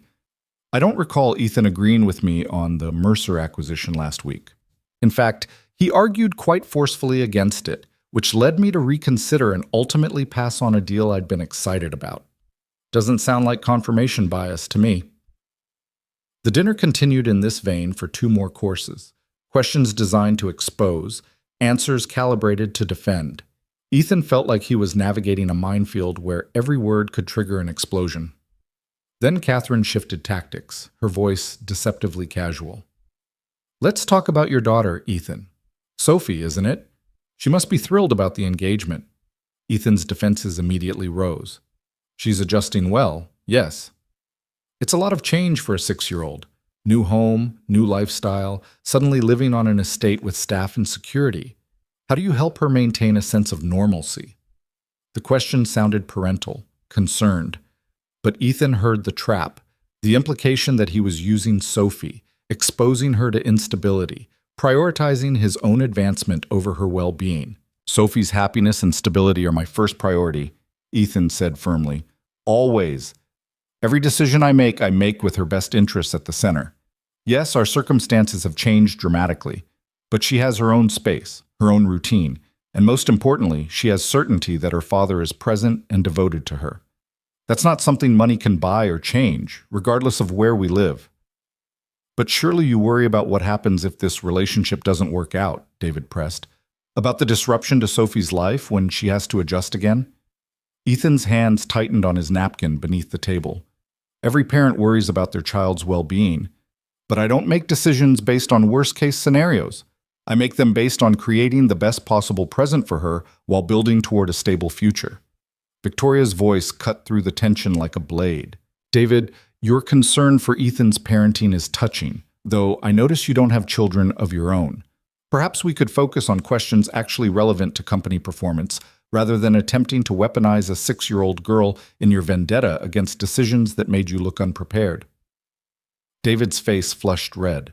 Catherine's expression remained neutral, but Ethan caught a flicker of something that might have been approval in her eyes.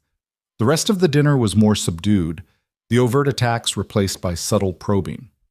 By the time dessert arrived, Ethan felt wrung out, exhausted by the constant vigilance required to defend himself without appearing defensive, to show confidence without arrogance, to prove his worth without overstating it.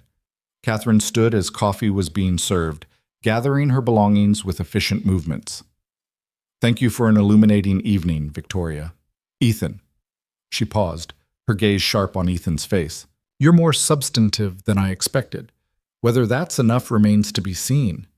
After she and David left, Ethan slumped in his chair, the adrenaline draining away and leaving him hollow. You did well, Victoria said quietly. I felt like I was on trial. You were, and you held your ground. She reached across the table, her hand covering his briefly. Catherine will keep her investment. I'm certain of it. She respects competence, and you demonstrated it tonight. David's going to keep coming. Let him. Every time he attacks you and fails to land a meaningful blow, he weakens his own position. Victoria withdrew her hand, but the warmth of the gesture lingered. Ethan, I need you to understand something. This isn't going to get easier. The more successful we are, the more threatening we become to people invested in maintaining traditional power structures. They'll keep attacking, keep questioning, keep trying to find the crack that brings everything down. I know. Do you? Victoria's voice was intense now, urgent, because there's a difference between knowing intellectually and being prepared emotionally for sustained assault on your character, your competence, your motives. They're going to dig into your past, talk to people you used to know, try to find anything that contradicts the narrative we've built. Ethan met her gaze. There's nothing to find. I've been exactly who I appear to be, a man who's worked hard, raised his daughter, and tried to build something better than what he had. If that's not enough for them, that's their failure, not mine. Something shifted in Victoria's expression. Respect, certainly, but also something deeper, more complicated. You really believe that, don't you? That integrity alone is sufficient defense. Don't you? I used to, she said softly, before I learned that the world doesn't actually reward integrity. It rewards power and the appearance of invulnerability. Then maybe it's time the world learned differently. They sat in the quiet restaurant, the staff discreetly clearing tables around them. And for the first time since this arrangement began, Ethan felt like they were on the same side of something real. Not performing for an audience or fulfilling contract obligations, but genuinely aligned in facing down a world determined to break them. It should have felt strategic, calculated. Instead, it felt like the beginning of something Victoria had warned him against from the start. Actual partnership built on mutual respect and shared purpose.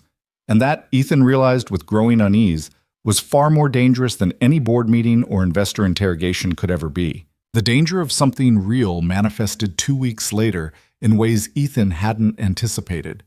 He was working late in his office, reviewing projections for a renewable energy investment Victoria was considering, when his phone buzzed with a text from an unknown number.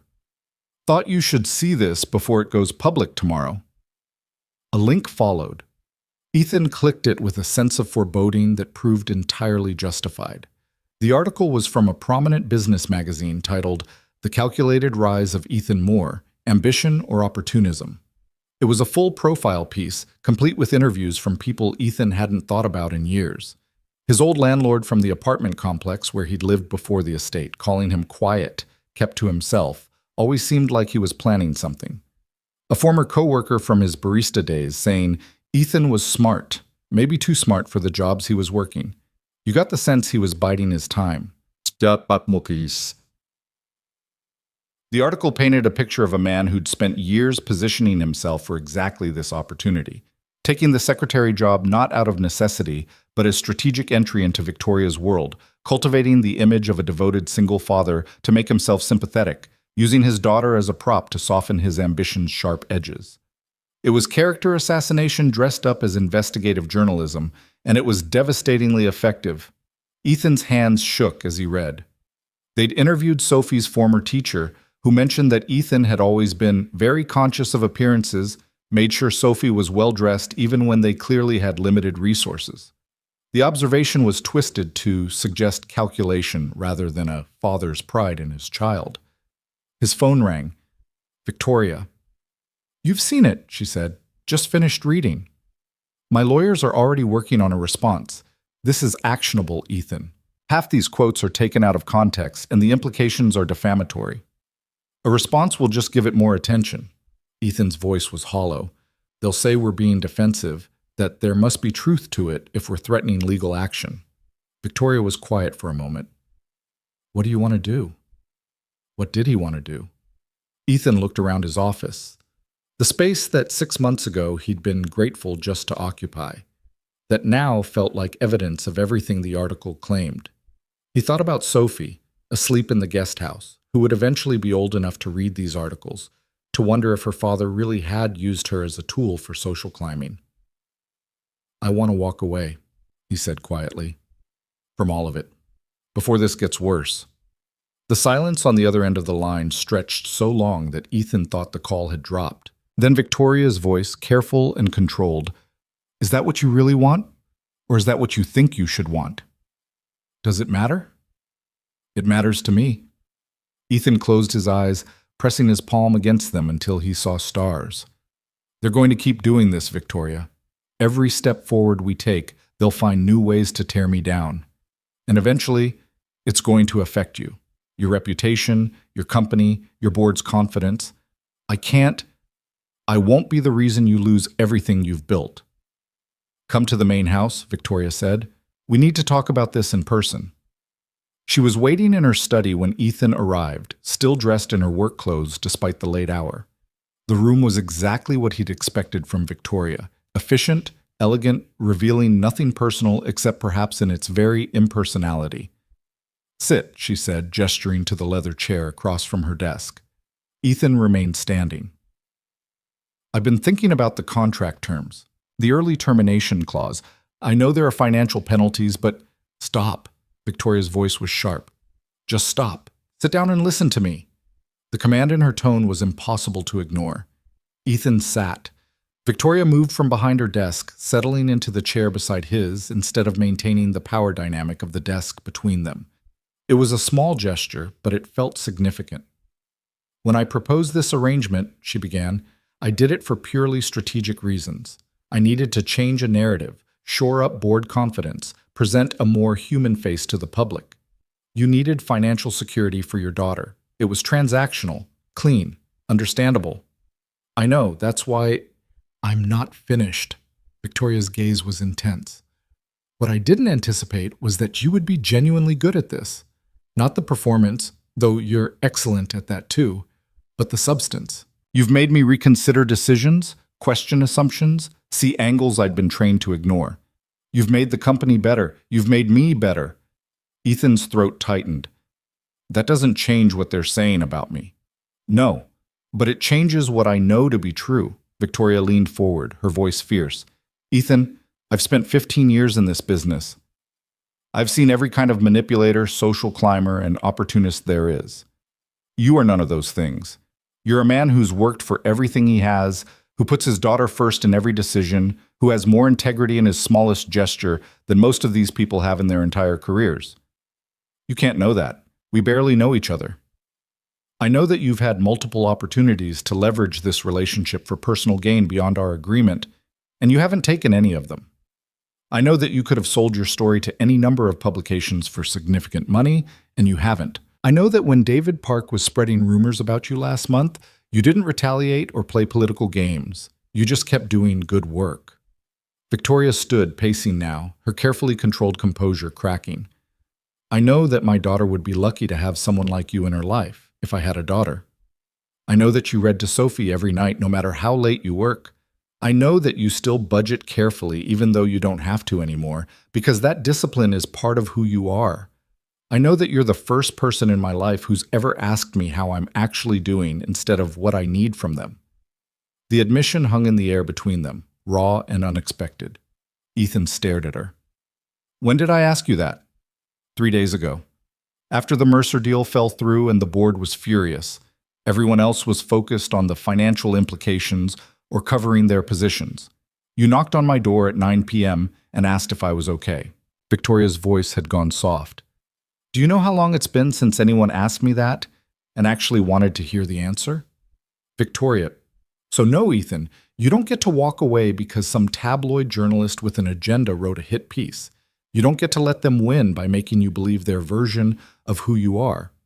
And you definitely don't get to make this decision based on what you think is best for me without actually asking me what I want. Ethan stood as well, needing to move, to think, to process the weight of what Victoria was saying. What do you want? I want you to stay. I want you to keep challenging my assumptions and asking uncomfortable questions and making me see beyond quarterly reports and stock prices. Victoria crossed the space between them, close enough that Ethan could see the vulnerability in her eyes that she usually hid so well.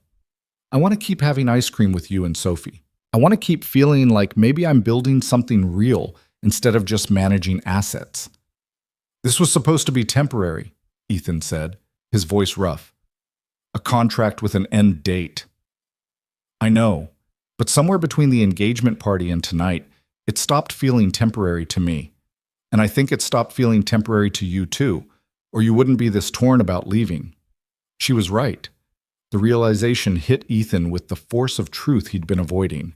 Somewhere in the last few months, Victoria had stopped being his employer or his contractual fiancée and had become someone he looked forward to seeing, talking to, building something with. The performance had become real, and he'd been too afraid to acknowledge it. I don't know how to do this, he admitted. How to be what you need when half the world is convinced I'm using you. Then we figure it out together. We ignore the noise and focus on the work. We let results speak louder than speculation. Victoria's hand found his, her fingers threading through his with a certainty that made his chest ache. Ethan, I didn't survive in this industry by letting other people's opinions dictate my choices. I'm not about to start now. Your board can deal with it. Catherine Wu called me this afternoon. She's increasing her investment by $15 million. She said she was impressed by what she saw in Portland, by the partnership we've built. Her exact words were, I'm betting on evolution over tradition. Ethan's eyes widened. Catherine's investing more? David Park, on the other hand, is being quietly encouraged to seek opportunities elsewhere. Turns out his due diligence failures extend beyond just the proposals you've questioned. The board is losing confidence in him, not in you. The information was almost too much to process. Ethan had been preparing to walk away, convinced his presence was poison to everything Victoria had built. Instead, she was telling him that their partnership was strengthening the company, that investors were betting on them rather than against them. I don't understand, he said quietly. Why me? You could have chosen anyone for this arrangement, someone with credentials and connections and the right background. Why did you actually choose me? Victoria was quiet for a long moment, her hand still in his. When she spoke, her voice carried a vulnerability he'd never heard before. Because you were invisible, she said. In this company, in this world, you moved through it without expecting anything from it. You didn't see me as a conquest or an opportunity or a means to an end. You just did your job with quiet competence and went home to your daughter. And there was something about that invisibility, that lack of agenda, that felt like the only honest thing in my life. She paused, seeming to gather courage. I thought I could use that honesty as a prop, a performance piece to make me look more human. But what I discovered is that honesty isn't something you can fake. Either you have it or you don't. You have it, Ethan. In everything you do, everything you say, every choice you make. And being around that kind of integrity has made me remember that I used to have it too, before I learned to bury it under strategy and calculation. You still have it, Ethan said. You're one of the most honest people I've ever met. You just express it differently. By threatening legal action and crushing competitors? By refusing to compromise on what you know is right, even when it costs you? By building a company that actually delivers value instead of just extracting it? By telling me the truth about what this arrangement was instead of dressing it up as something romantic? Ethan's thumb traced across her knuckles. That's honesty, Victoria. It just doesn't look the way people expect it to. They stood in the quiet study, the city lights visible through the window behind them, and something fundamental shifted. The contract that had brought them together, the careful terms and financial arrangements and time limits, felt suddenly irrelevant compared to what had grown in its shadow. "So what do we do now?" Ethan asked. Victoria's smile was small but genuine. "We stop performing for everyone else and start being honest with ourselves about what this has become." Victoria's free hand came up to cup his face, her touch gentle despite the steel in her voice. "Ethan, I'm not asking you to declare love or make promises about forever. I'm just asking you to stay. To keep being the person who makes me laugh at 10 p.m. when I'm drowning in reports. To keep asking Sophie about her day and reading her bedtime stories and showing her that good men actually exist. To keep challenging me to be better than my own worst instincts." Ethan closed his eyes, leaning into her touch. Every logical part of his brain was screaming that this was complicated, that mixing real feelings with contractual obligations was dangerous, that he should walk away while he still could. But the part of him that had learned to trust instinct over logic, that had survived years of impossible choices by listening to what felt true rather than what made sense, that part knew Victoria was right. This had become real, messy, and imperfect, and terrifying in its reality, but real nonetheless. "Okay," he said quietly. "I'll stay." The relief that flooded Victoria's expression was so profound it made Ethan's chest ache. She pulled him into a hug that started awkward and hesitant, but quickly became something fierce and grounding, both of them holding on to something they weren't quite ready to name but couldn't deny. When they finally pulled apart, Victoria's eyes were suspiciously bright. "You should know, I'm terrible at this. At relationships and vulnerability and all the things that apparently make people happy in partnerships. Lucky for you, I'm not much better. We can be terrible at it together." That's probably the worst foundation for a relationship I've ever heard. Good thing we're not most people, then. The next morning, the article was everywhere. Ethan's phone exploded with messages from people he hadn't heard from in years, some supportive, many not, all wanting to weigh in on his supposed calculated rise to power. His email was flooded with interview requests from journalists who smelled blood in the water. He ignored all of it and went to work. The office was different now, though. People who'd been friendly before were suddenly distant, conversation stopping when he approached. Danielle looked at him with something that might have been pity or might have been disappointment. He couldn't quite tell. He was getting coffee in the break room when he overheard two junior analysts talking in voices they clearly thought were quieter than they were. "Can't believe he's still showing his face. What else is he going to do? He's locked in now. No way Victoria can break it off without looking like she made a terrible judgment call. Feel bad for the kid, honestly, growing up watching her dad work the system like that." Ethan's hand tightened on his coffee cup hard enough that he was surprised it didn't shatter. He turned to face them, and both analysts went pale when they realized he'd heard every word. "You're right," he said quietly.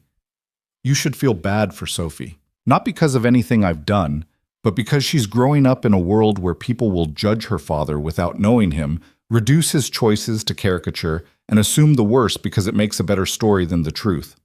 He walked out before they could respond, his heart hammering, but his head high. Victoria was waiting in his office, which was unusual. She normally summoned him to hers. "I heard about the break room," she said. "News travels fast." "It always does. Ethan, I want to make a statement. Public, unambiguous, defending you and our relationship. That'll just add fuel to the fire. Then let it burn.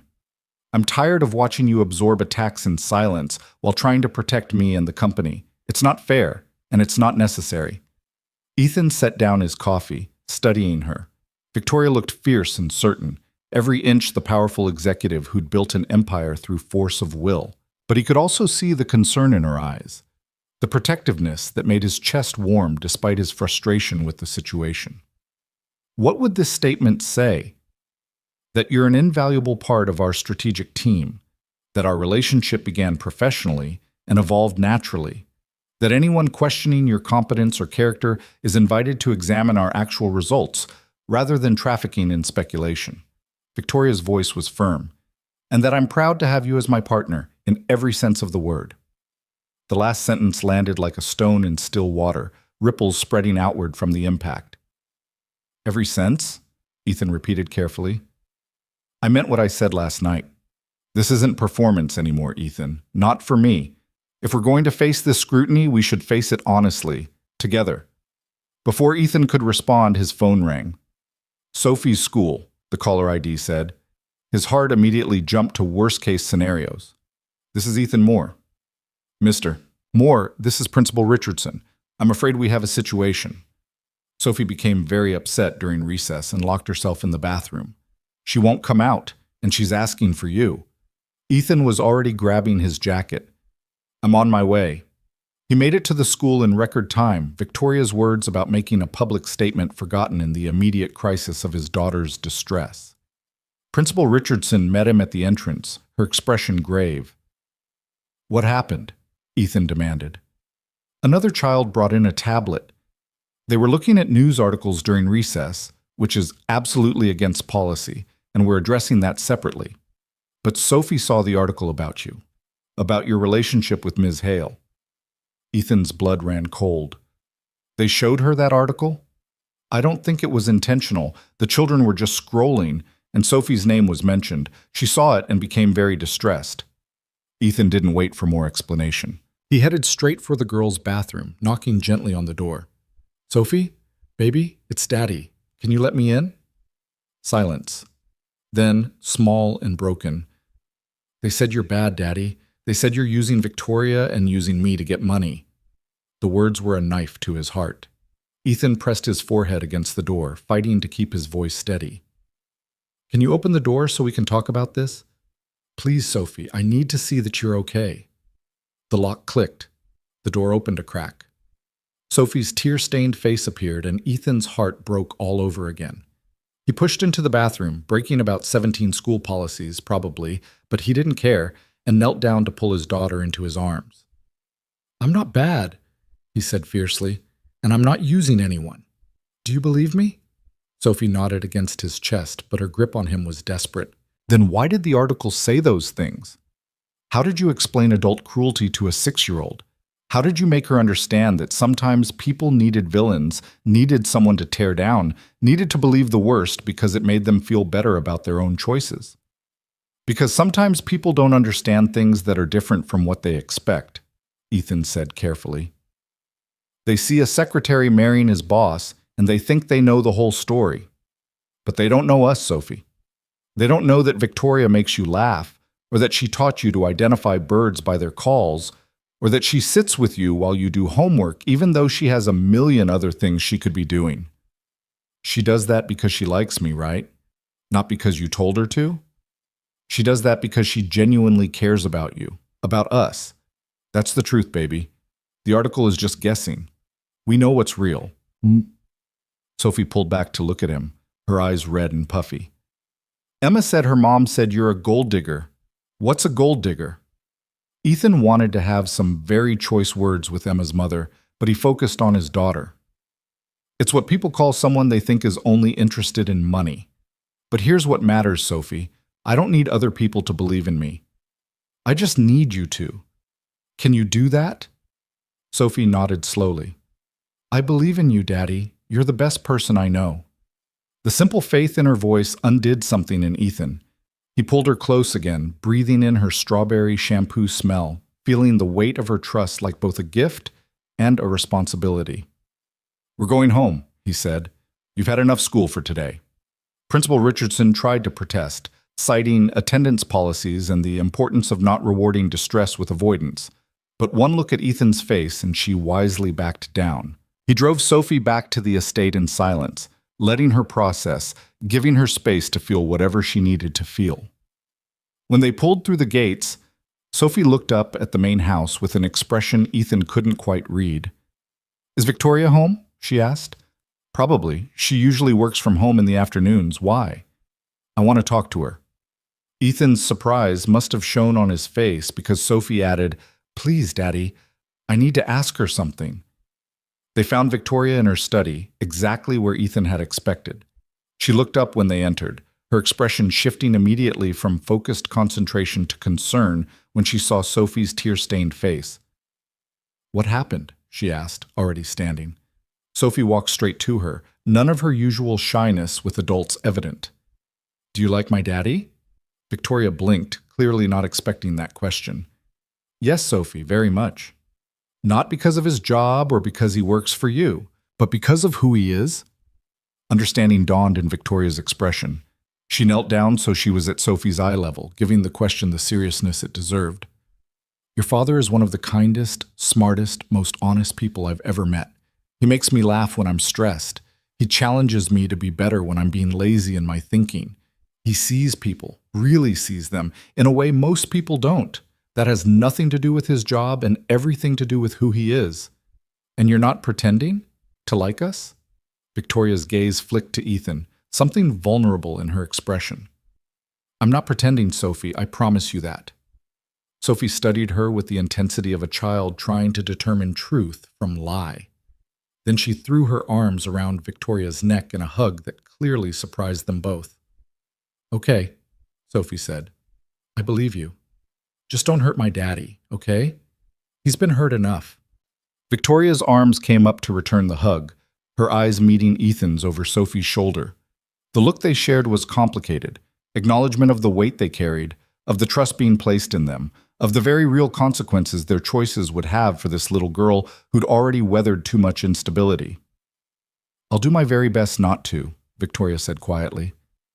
"That's all I can promise." It was, Ethan thought, the most honest thing anyone had said in this entire mess. Not guarantees or certainties, just a promise to try, to care enough to try. And somehow, watching Victoria hold his daughter with genuine tenderness while promising nothing more than her best effort, Ethan felt something in his chest crack open. Not breaking, but opening, making space for the terrifying possibility that this complicated, imperfect, thoroughly unconventional arrangement might actually become something worth fighting for, something worth staying for, even when the world demanded he leave. Something worth staying for proved easier said than lived. The week following Sophie's breakdown at school, the media scrutiny intensified rather than faded. More articles appeared, each one finding new angles to question Ethan's motives, Victoria's judgment, the legitimacy of their relationship. Ethan stopped reading them after the third one speculated about whether Sophie was even really his daughter or if he'd manufactured the single-father narrative for sympathy. But the attacks weren't just coming from outside anymore. They were fracturing things from within. The board called an emergency meeting on a Friday afternoon, and Victoria's assistant delivered the news with an apologetic expression that told Ethan everything he needed to know. This wasn't going to be a routine discussion. This was an intervention. "You don't have to attend," Victoria said when he appeared at her office door. "This is company business, not what? Not my business?" Ethan kept his voice even. "We both know I'm the reason for this meeting, Victoria. I should be there. They're going to come at you hard.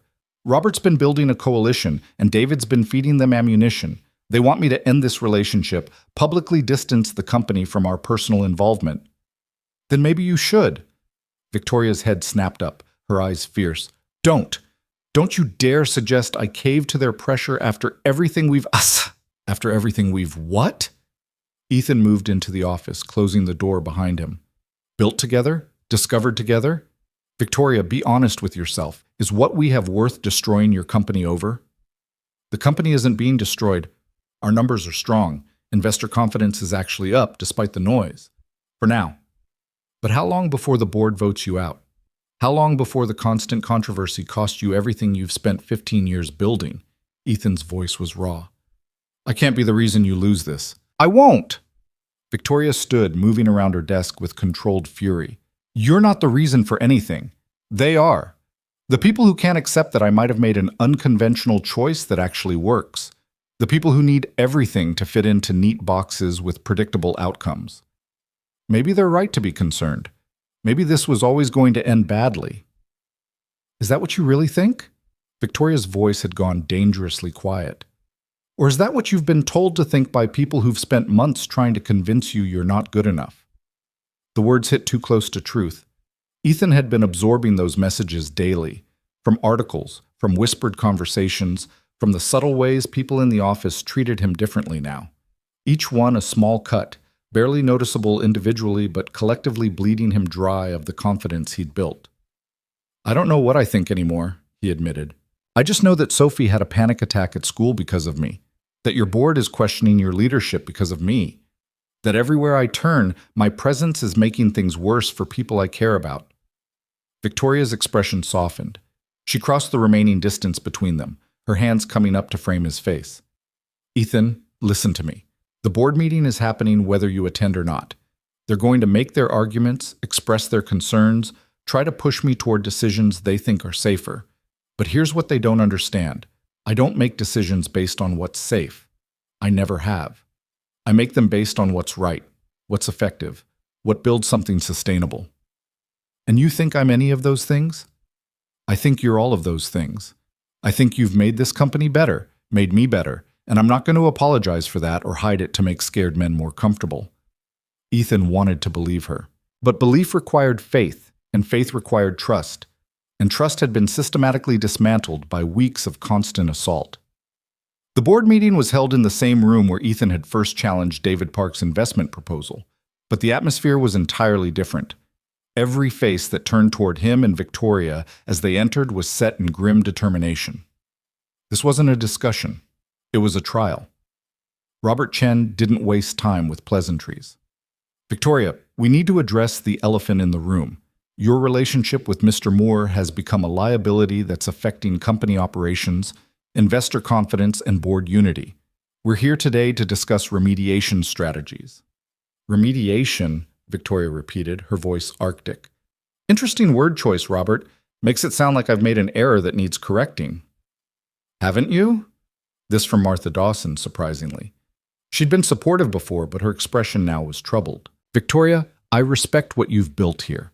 I respect your judgment, but the constant media attention, the questions about conflicts of interest, the optics of promoting someone you're romantically involved with, it's creating problems we can't ignore." "What problems specifically?"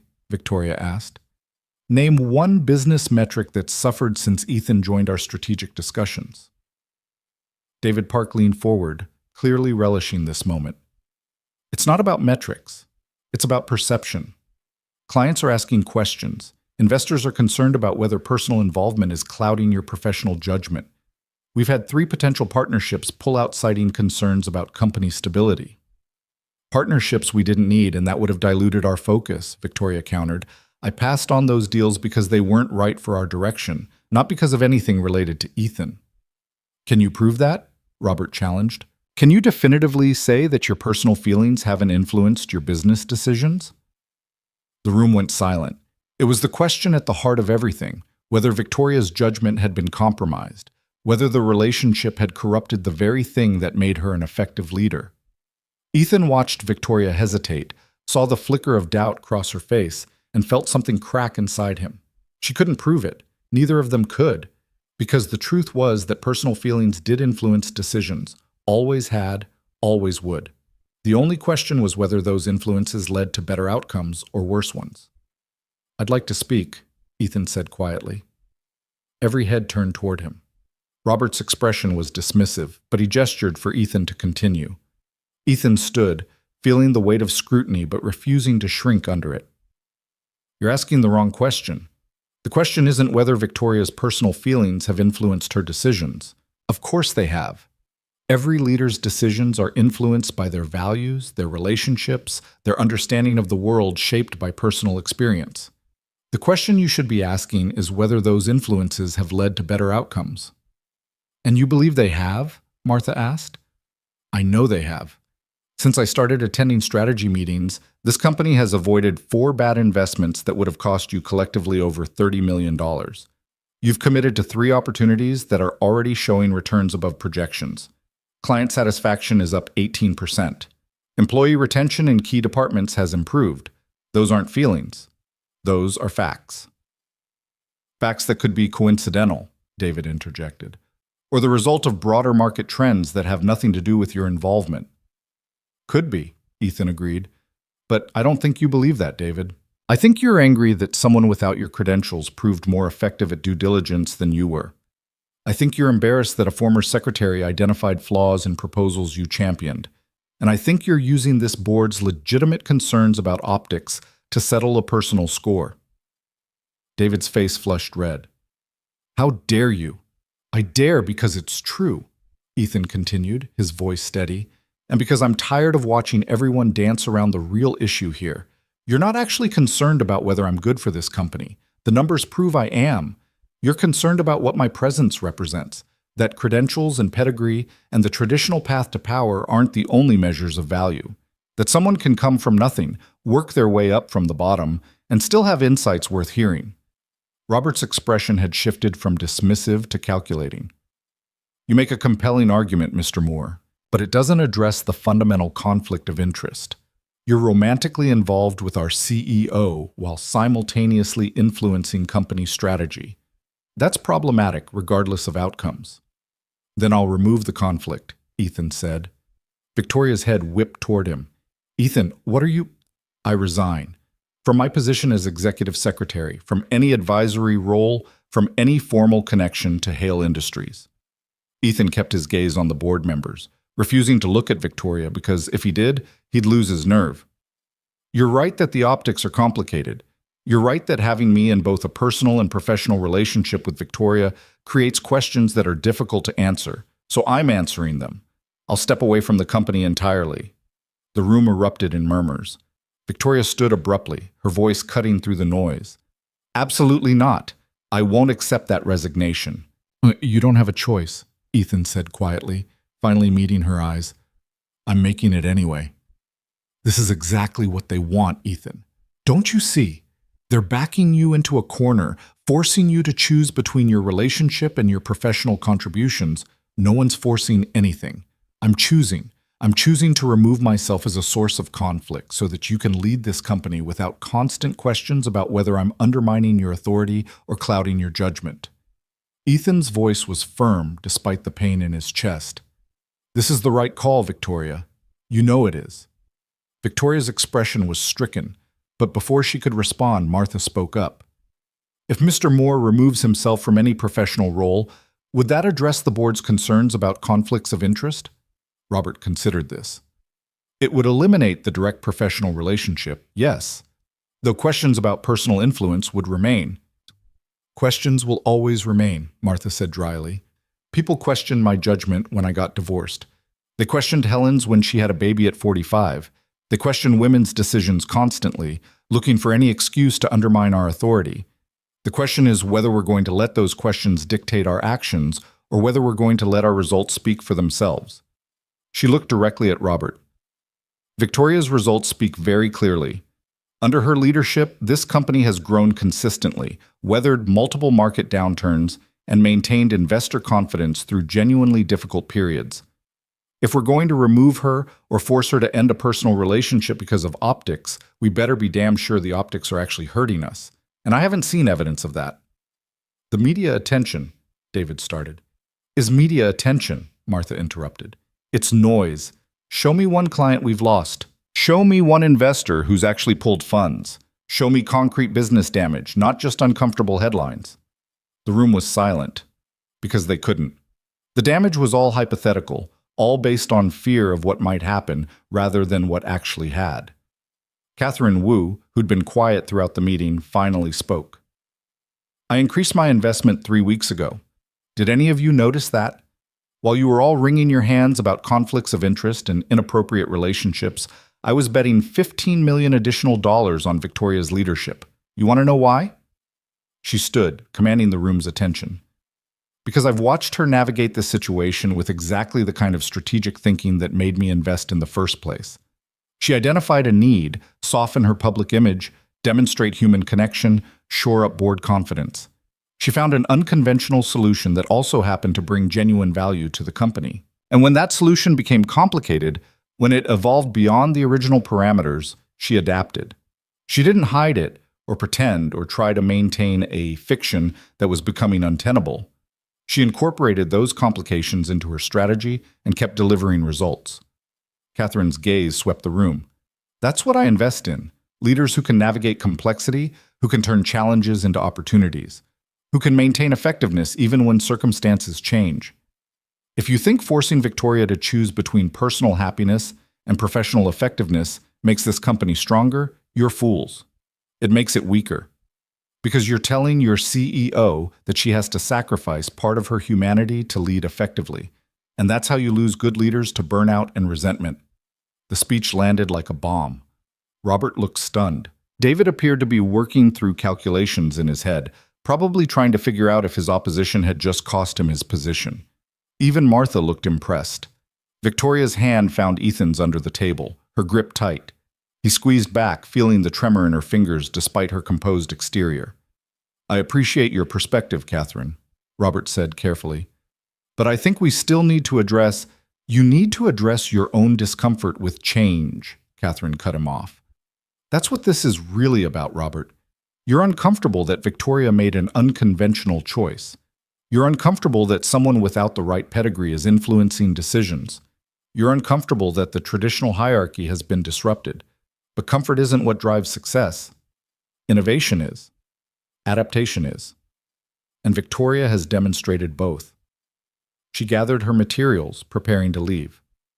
I'm voting to table this discussion indefinitely. Victoria's personal life is her own business, as long as her professional performance remains exemplary. And it has. If anyone disagrees, I invite you to compete with my returns, and we can discuss whose judgment should be questioned. Martha smiled. I second Catherine's motion to table.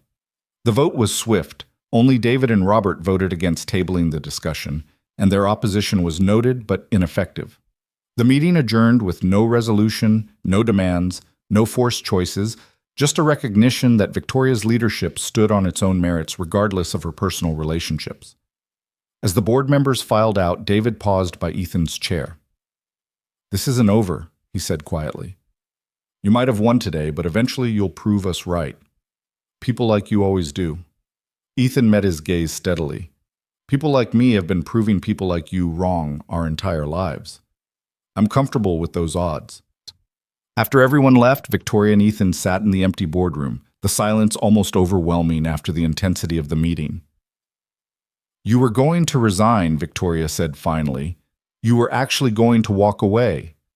I was trying to protect you. I don't need protecting, Ethan.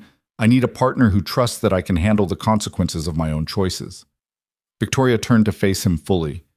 Do you have any idea how it felt, watching you try to sacrifice yourself to make things easier for me? Like I'm some fragile thing that needs shielding from difficult decisions?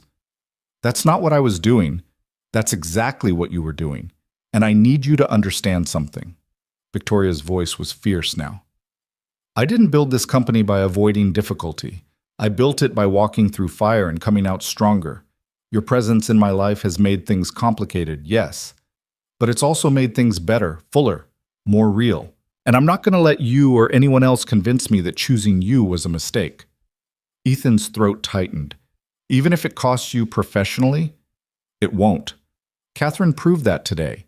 The people who matter, the ones whose opinions actually affect company performance, they see what we've built. They see the value. Everyone else is just noise. That's a lot of noise, Victoria. Then we get better at filtering it out.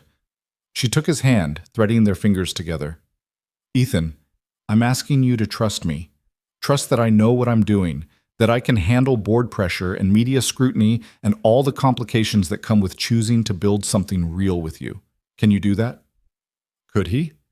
Ethan looked at their joined hands, at Victoria's face showing more vulnerability than he'd ever seen, at the evidence all around them that despite the noise and the scrutiny and the constant attacks, they'd built something that actually worked. I can try, he said quietly, but you need to understand that this is new territory for me. I've spent 6 years being entirely self-sufficient, making decisions based solely on what Sophie needs, not letting anyone close enough to complicate things. Trusting someone else to have my back, to handle their own battles while I handle mine, that requires rewiring everything I've learned about survival. Then we'll rewire together, Victoria said, because I'm not much better at this than you are. I've spent 15 years keeping everyone at arm's length, treating relationships as transactions, protecting myself by never letting anyone matter enough to hurt me. This, us, it's terrifying in how much it matters. When did it start mattering? Ethan asked. For you, I mean. When did this stop being a contract and start being real? Victoria considered the question seriously. The ice cream shop, I think. Watching you with Sophie, seeing how naturally you made space for her feelings, while also teaching her how to navigate difficult situations. And then she took my hand like it was the most natural thing in the world, and I realized I wanted that, not just the appearance of family, but the actual messy, complicated reality of it. For me, it was earlier, Ethan admitted. The first board meeting, when you backed my analysis even though it contradicted David's proposal. You could have thrown me under the bus, protected your own position by dismissing my input as inexperience. Instead, you trusted that I might be right and you might have missed something. That kind of intellectual honesty, that willingness to be wrong in service of being accurate, I'd never seen that before. They sat in the quiet boardroom, hands linked, acknowledging what they'd both been avoiding for weeks. This wasn't a performance anymore, wasn't a contract or an arrangement or a strategic partnership. It was a relationship, with all the vulnerability and risk and potential for both joy and devastation that entailed. So, what now? Victoria asked. Now we figure out what this actually looks like. Not the public version for investors and board members, but the private version that actually affects our lives. Ethan squeezed her hand. We tell Sophie the truth, or at least an age-appropriate version of it. We stop performing and start actually building something. The media will still be terrible. Let them. We know what's true. That's enough. Is it? Victoria's voice was small, uncertain in a way he'd never heard before. Is knowing enough when the whole world is telling you you're wrong? Ethan thought about all the times he'd been told he wasn't enough, not educated enough, not sophisticated enough, not wealthy enough to deserve consideration. He thought about Sophie's unwavering faith in him despite what her classmates said. He thought about Catherine Wu betting $15 million on his and Victoria's judgment. The whole world doesn't matter, he said firmly. The people who actually know us, who see our choices and their outcomes, who judge based on evidence rather than speculation, those people matter. Everyone else is just noise we need to learn to tune out. Victoria leaned her head on his shoulder, a gesture of trust and exhaustion. I'm not good at tuning out noise. I hear every criticism, every question, every doubt. It gets into my head and makes me second-guess everything. Then I'll remind you what's true when the noise gets too loud. And you'll remind me when I forget my own worth. That's what partners do, right? I suppose it is, Victoria said softly. Though I should warn you, I'm a terrible partner. I work too much. I'm emotionally unavailable at least 50% of the time, and I have a tendency to treat personal problems like business challenges that can be solved through strategic planning. And I come with a 6-year-old daughter who will always be my first priority, massive student loan debt that your money didn't entirely eliminate, and enough emotional baggage from my ex-wife's abandonment to fill a warehouse, Ethan countered. We're both disasters. But maybe we're disasters that work well together. Victoria lifted her head to look at him, and for the first time since he'd known her, she smiled. A real smile, unguarded and genuine. Disasters that work well together. That might be the most accurate description of a relationship I've ever heard. They left the boardroom together, and Ethan felt something shift in his chest. Not the dissolution of fear or doubt. Those would probably always be there in some form. But the recognition that fear and doubt didn't have to dictate his choices. He could be terrified and still stay. Could doubt his worthiness and still trust Victoria's judgment. Could acknowledge that this was complicated and messy and uncertain and still choose to build something anyway. That evening, they sat Sophie down in the guest house living room with the serious expressions that children always recognized as precursors to important conversations. Are you getting divorced? Sophie asked immediately, because 6-year-olds had apparently been reading too many articles about adult relationships. We're not married yet, Ethan pointed out gently. Can't get divorced if you were never married. But are you going to stop being together because of the mean articles? Victoria and Ethan exchanged glances. They discussed how to handle this conversation, what to say, and what to leave out, how to be honest without burdening Sophie with complexities she was too young to fully understand. Sophie, We need to tell you something about how this relationship started, Victoria began carefully. When your dad and I first got engaged, it wasn't exactly like a normal engagement. Sophie's eyes widened. What do you mean? Ethan took over. It started as a business arrangement, baby. Victoria needed to change how people saw her, and I needed financial security for us. So we agreed to pretend to be in a relationship, to act like we were engaged for a specific period of time. So it was fake? Sophie's voice was small. It started that way, Victoria said quickly. But somewhere along the way, it stopped being fake. Your dad and I actually started caring about each other. The arrangement became real, even though it didn't start that way. Sophie was quiet, processing. Then, like when I pretended Elephant was real and then he became my actual friend? The analogy was so perfectly Sophie that both adults had to suppress smiles, despite the seriousness of the conversation. Sort of like that, Ethan agreed. We were pretending, and then one day we realized we weren't pretending anymore, that what we felt was actually real. Are you still pretending now? No, Victoria said firmly. What I feel for you and your father is completely real. That's why we wanted to tell you the truth, because we're not pretending anymore, and you deserve to know how this started. Sophie considered this with the gravity of someone much older than 6.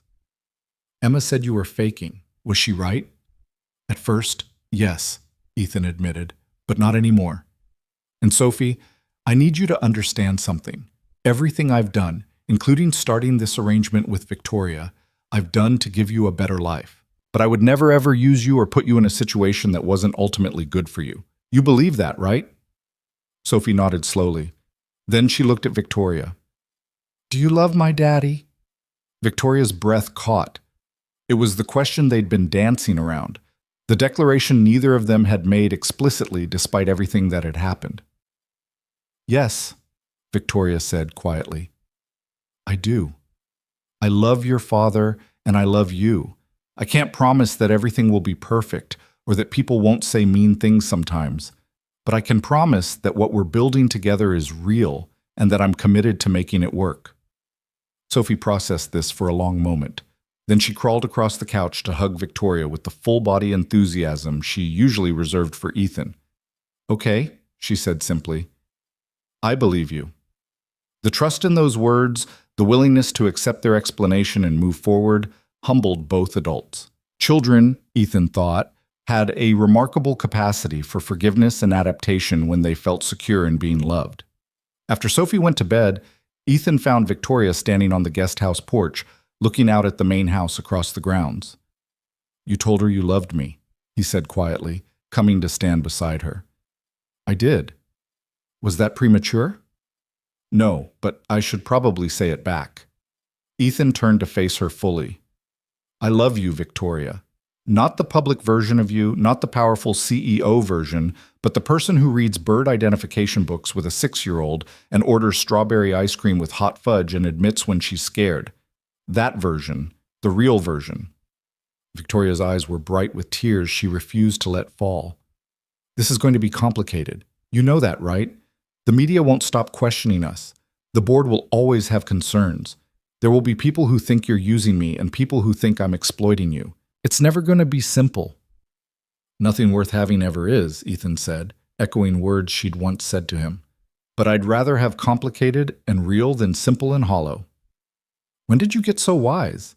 Somewhere between raising a daughter alone and falling in love with the most terrifying woman I've ever met. Victoria laughed, the sound wet with emotion. I'm not terrifying.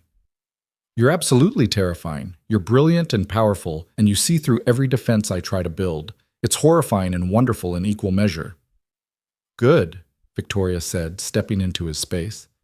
Terrifying means you're paying attention. They stood on the porch while Seattle's lights twinkled in the distance, two people who'd started with a contract and somehow found their way to something real.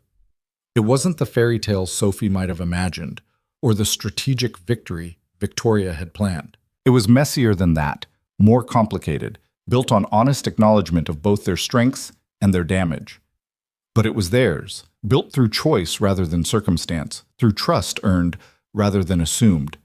And that, Ethan thought, made it worth every difficult moment, every article, every doubt. 3 months later, the wedding was small.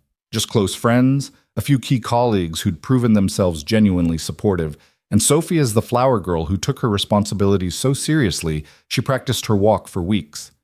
The media coverage was, predictably, mixed. Some outlets called it romantic, a modern love story. Others remained skeptical, still convinced it was all performance. Ethan had learned to stop reading either version. The only opinion that mattered was the one held by the woman standing beside him, by the daughter dancing at the reception with joy so pure it hurt to witness, by the handful of people who actually knew them, rather than the narrative constructed around them. Catherine Wu cornered him during the reception, champagne in hand and approval in her eyes. "You've done well, Mr. Moore. Better than I expected, honestly." "Is that a compliment?" "From me?" "Yes. I don't give them often." She sipped her champagne. "Victoria's different now, softer around the edges, but somehow more formidable where it counts. That's your influence." "I think she influenced herself. I just gave her permission to show parts she'd been hiding." "That's called being a good partner." Catherine studied him. "The board still has doubts, you know, David Park especially. He's convinced you'll eventually prove him right about your character." "Let him be convinced. I'm not living my life to prove anything to David Park." "Good. Because the moment you start trying to prove yourself to people determined to doubt you, you've already lost." Catherine raised her glass in salute.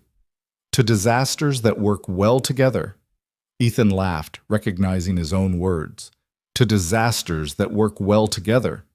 He found Victoria later, after the formal events had concluded and guests were beginning to filter out. She was standing by the windows overlooking the grounds, still in her wedding dress, looking out at the estate that had become home. "Tired?" he asked, slipping an arm around her waist. "Exhausted, but happy." She leaned into him. "Is this what it's supposed to feel like? Marriage? I don't think there's a supposed to, but if it feels right, then it probably is. It feels terrifying and wonderful, which seems to be our theme. We should probably get that printed on business cards. Ethan and Victoria Moore, terrifying and wonderful since 2026. Victoria laughed, the sound free and unguarded. "We're keeping my last name professionally, remember? Right, terrifying and wonderful. Since 2026, various surnames apply." They stood in comfortable silence, watching Sophie run circles around the garden with other children from the wedding, her laughter carrying across the grounds. She'd gained weight in the months since moving to the estate, filled out in ways that spoke to regular meals and security. Her asthma had improved with better medication and lower stress. She was thriving in ways Ethan had hardly dared to hope for when he'd first agreed to Victoria's proposal. "Do you ever regret it?" Victoria asked quietly. "Agreeing to the arrangement? Everything that came after?" Ethan considered the question seriously. The scrutiny, the attacks, the constant questions about his character and motives, all of it had been harder than he'd anticipated. But set against Sophie's happiness, against the partnership he'd built with Victoria, against the surprising joy he'd found in being seen and valued for who he actually was, rather than who he was supposed to be, there was no contest. "Not for a second," he said firmly. "You?" "Never. Though I do regret waiting so long to admit it stopped being an arrangement and started being real. We wasted time pretending when we could have been building. We were building the whole time. We just didn't know what we were building yet." Victoria turned in his arms, looking up at him with eyes that still sometimes surprised him with their vulnerability. "I love you, Ethan Moore.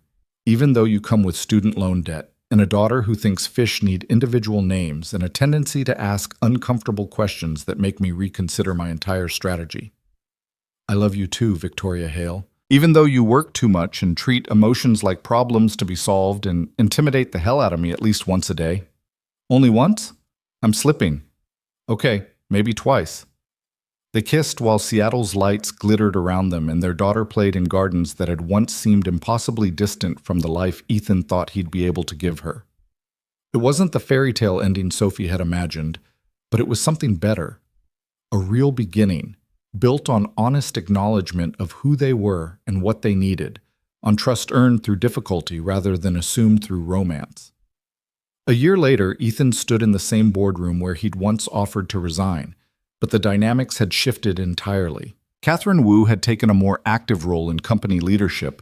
David Park had indeed sought opportunities elsewhere, and Ethan had quietly become Victoria's most trusted advisor, not through any official title, but through demonstrated value that even the skeptics couldn't dismiss. The Portland project is performing above projections, he was saying, reviewing slides that showed returns on the Cascade modular investment he'd championed. Maria Santos has delivered on every timeline, partnered effectively with unions, and created a model that 3 other municipalities are already trying to replicate. This is exactly the kind of sustainable, community-focused investment that positions us as industry leaders rather than just profit maximizers. Robert Chen, who'd become significantly more respectful since Catherine's intervention, nodded thoughtfully.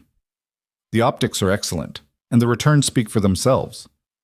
The returns are fine, Ethan corrected. 8% over 5 years, as projected. Not spectacular, but solid and sustainable. The real value is in proving that socially responsible investing can deliver consistent returns while also creating genuine community benefit. That's a narrative that attracts the kinds of investors and partners who are in this for the long term. Martha Dawson smiled. You've developed quite the strategic vocabulary, Ethan. Remember when you were just the quiet secretary who kept his head down? I remember being underestimated by almost everyone in this room, Ethan replied without rancor. I'm grateful you eventually decided to listen instead of just dismiss. The meeting continued, and Ethan felt the surreal satisfaction of being heard, valued, trusted to contribute meaningfully. He'd never sought this role, never imagined he'd be comfortable in boardrooms discussing multi-million-dollar decisions. But Victoria had been right. Perspective from outside traditional power structures had value, and refusing to let himself be diminished by others' expectations had proven its own kind of power. After the meeting, Victoria caught up with him in the hallway. Dinner tonight? Just us? Sophie's having a sleepover at Emma's house. Emma's mother had, surprisingly, become one of Sophie's biggest advocates after a conversation with Victoria that Ethan had never heard the details of, but that had resulted in a public apology and genuine friendship. Children were remarkably forgiving when their parents modeled the right behavior. Just us sounds perfect, Ethan said, though I should warn you, I'm terrible at romance. I'll probably want to talk about work. Good. So will I. We can be unromantic together.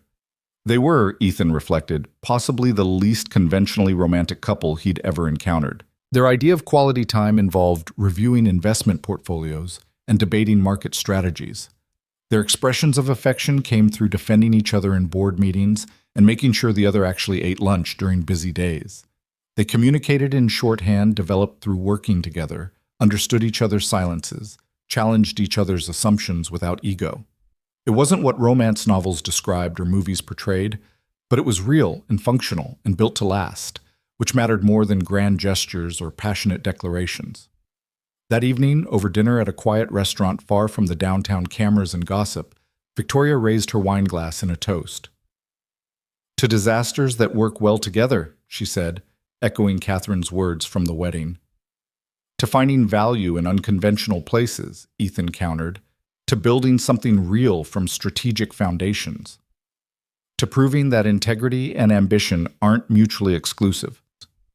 They clinked glasses, smiling at their terrible attempts at romantic toasts, and Ethan felt a contentment he'd never expected to find. He'd spent years believing that survival was the best he could hope for, that providing basic stability for Sophie was the full extent of his dreams. The idea that he could have partnership and respect and love, that he could be valued for his mind and his character rather than just his labor, had seemed impossibly distant. But Victoria had seen something in him that he'd barely seen in himself. She'd created space for him to grow into capabilities he hadn't known he possessed. And in return, he'd shown her that vulnerability wasn't weakness, that connection didn't require transaction, that she could be powerful and human simultaneously. They'd both changed each other, both been shaped by the collision of their different worlds and different ways of being. And what had emerged from that collision was something neither of them could have planned or predicted. A partnership built on mutual respect, shared values, and the willingness to keep choosing each other even when it would have been easier to walk away. 2 years into their marriage, At a company retreat where Ethan was presenting on long-term sustainable investment strategies, a young analyst approached him during a break. She was in her early 20s, clearly nervous, clutching her notes like a lifeline. "Mr. Moore, I just wanted to say thank you for being here, for proving that people like us can contribute at this level." Ethan looked at her carefully. She had the same hungry, determined expression he remembered from his own early career. The look of someone who'd worked for everything they had and knew they didn't fit the traditional mold. "People like us?" he asked gently. "People who didn't come from money, who had to work through school, who don't have the right connections or the prestigious degrees. People who get told we're not qualified, not sophisticated enough, not the right fit." She swallowed hard. "Watching you hold your own in these meetings, contribute meaningfully, earn respect based on your actual insights rather than your credentials, it matters. It gives the rest of us hope." Ethan felt something shift in his chest, a recognition of responsibility he hadn't fully appreciated until this moment. He wasn't just building a life for himself and Sophie anymore.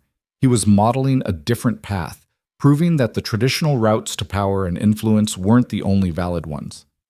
"You belong here," he said firmly. "Don't let anyone convince you otherwise. And when they question your qualifications, let your work answer, every single time. Eventually, the work speaks louder than the doubt." The analyst's eyes filled with tears. She blinked away quickly. "Thank you. That means more than you know." After she left, Victoria appeared at Ethan's side. She'd been watching from across the room. "You're becoming a symbol," she observed. "That's terrifying. It's also important. Whether you wanted it or not, you represent something to people who've been told they don't belong in spaces like this. That's a responsibility worth taking seriously." Ethan thought about the young analyst, about Sophie watching him navigate professional spaces with confidence, about all the people who'd been underestimated and dismissed because they didn't fit traditional expectations. "I never wanted to be a symbol," he said quietly. "I just wanted to provide for my daughter, and maybe contribute something meaningful if I got the chance. And in doing that, you became something more. That's how change actually happens, Ethan. Not through grand declarations or revolutionary manifestos, but through people quietly proving that the old rules don't have to apply. You've done that. Every day you show up and contribute and refuse to be diminished, you're dismantling assumptions about who gets to hold power and influence." "We did that together," Ethan corrected. "You're the one who made space for someone like me, who listened instead of dismissing, who valued perspective over pedigree." Victoria smiled. "Then we're both responsible for whatever comes next, both accountable for the example we're setting." What came next was, predictably, more complicated than either of them hoped, but more rewarding than they dared to expect. The company continued to grow, expanding into socially responsible investment sectors that hadn't been priorities before Ethan's involvement. Their marriage deepened into something comfortable and challenging in equal measure. Sophie grew from a shy 6-year-old into a confident 8-year-old who announced she wanted to be someone who helps people like Dad and Victoria do when she grew up. And slowly, grudgingly, the narrative around their relationship shifted. Not everywhere. There were still skeptics, still people convinced Ethan was an opportunist who'd gotten lucky. But increasingly, the conversation focused on results rather than speculation, on the concrete good they'd accomplished together rather than the unconventional path that had brought them together. 3 years after their wedding, Ethan was invited to speak at a business ethics conference about sustainable investment and stakeholder value. The invitation came not as Victoria's husband, but as a recognized expert in identifying investment opportunities that balance profit with community benefit. He stood at the podium looking out at an audience that included professors and executives and young professionals hungry for different models of success, and felt the weight of how far he'd come from that desperate single father taking a secretary job because it paid slightly more than bartending. "I'm going to tell you something that might disappoint you," he began. "There's no secret formula, no revolutionary insight, no magic bullet that transforms your career overnight. What I've learned, what I continue to learn, is that value comes from showing up consistently, asking questions others don't think to ask, and refusing to accept that your background disqualifies you from contributing meaningfully." He paused, meeting eyes across the audience. "I started as a secretary. I I'm now a strategic advisor helping direct hundreds of millions in investment decisions. The path between those two positions wasn't linear or planned or anything that would make sense in a traditional career narrative. It was built on being willing to speak up when I saw problems, being humble enough to admit what I didn't know, and being stubborn enough to insist that my perspective had value even when it came from unconventional experience. The presentation continued, and Ethan found himself telling parts of his story he'd never shared publicly before. The years of struggle, the decisions made out of desperation that turned out to be stepping stones, the arrangement with Victoria that had evolved into genuine partnership. He was honest about the criticism, the doubt, the constant questioning of his motives and his worth. But he was also honest about the results. The investments that had succeeded because he'd asked questions about implementation and community impact that technical analysis missed.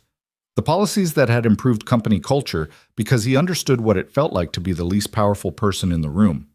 The younger professionals who'd told him his example gave them courage to trust their own unconventional paths. After the presentation, during the reception, he was surrounded by people with questions and stories of their own. A single mother finishing her MBA while working full-time. A former construction worker transitioning into sustainable development consulting.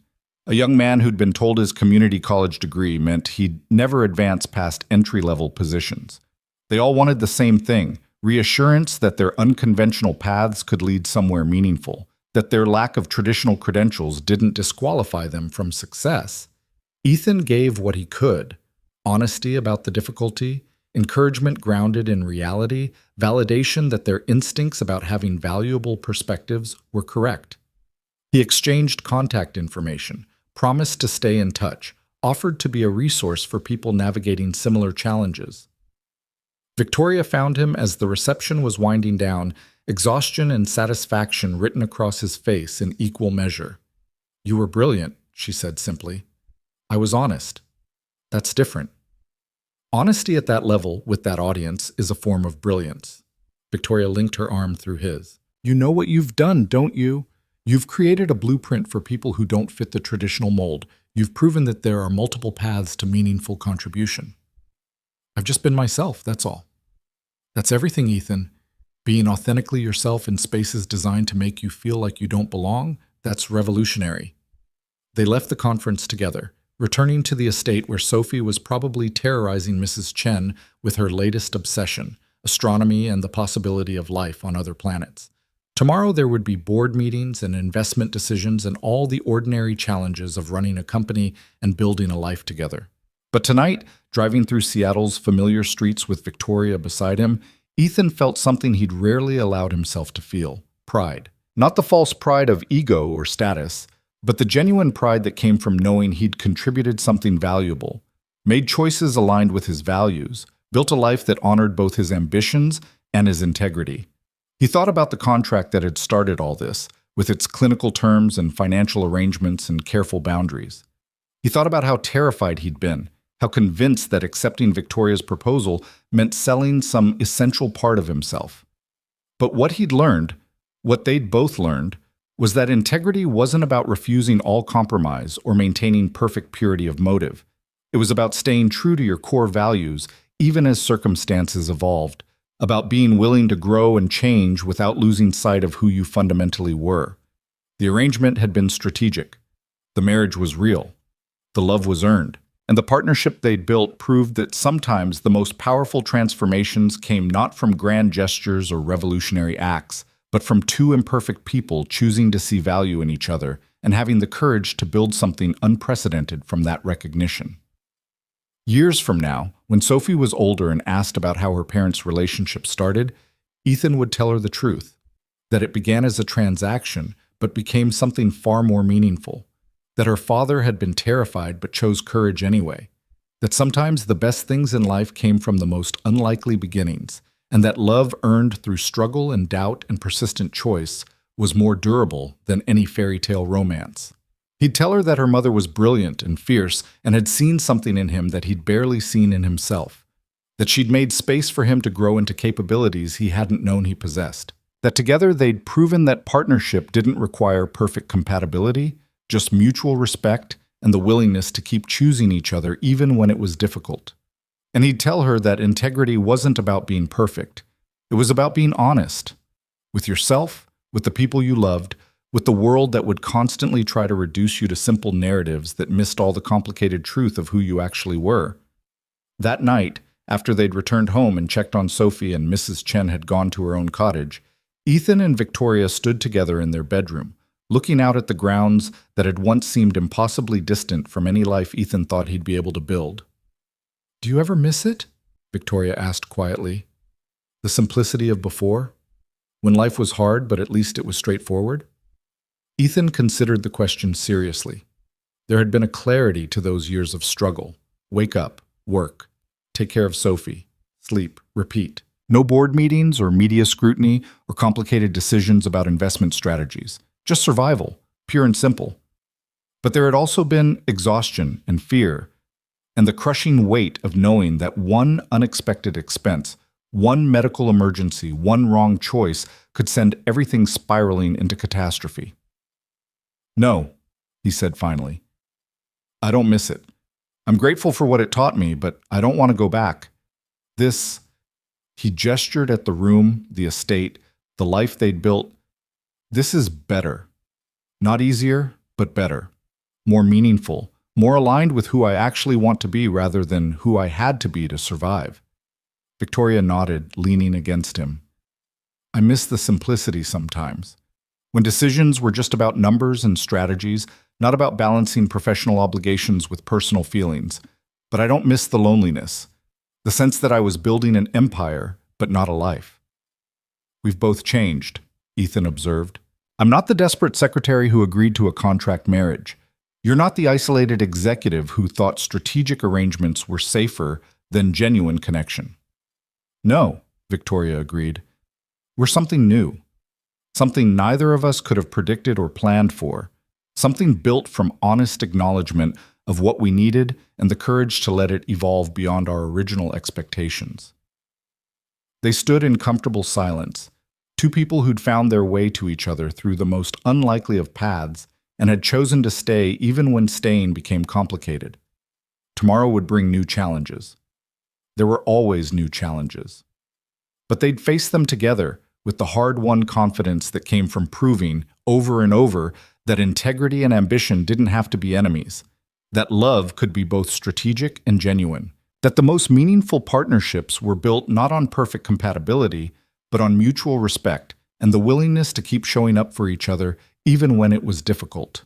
And that, Ethan thought as he pulled Victoria closer, was more than enough, more than he'd ever dared to hope for in those desperate years of just trying to survive. It was, in fact, everything. Part 5. Lưu ý. Viết 6.000 đến 6.500 từ liên kết liền mạch với các phần trước trong câu chuyện, pha hồi thoại tạo thành một câu chuyện liền mạch khi ghép lại. Mỗi phần liền mạch với phần trước, không giới thiệu lại câu chuyện ở đầu phần mới. Liên kết các phần của câu chuyện một cách liền mạch, sử dụng câu chuyện tiếp giữa các phần. Duy trì chủ đề, tránh ngắt quãng đột ngột, không sử dụng gạch đầu dòng hoặc tiêu đề phụ, phong cách kể chuyện Mỹ, Hoa Kỳ, giống văn giàu cảm xúc. Kể theo ngôi thứ 3, giữ đồ kịch tính không viết lan man, phần 5 giải quyết hết vấn đề và kết thúc trọn vẹn câu chuyện. Lưu ý trả lời trong mục tin nhắn, không nhảy sang document 1528.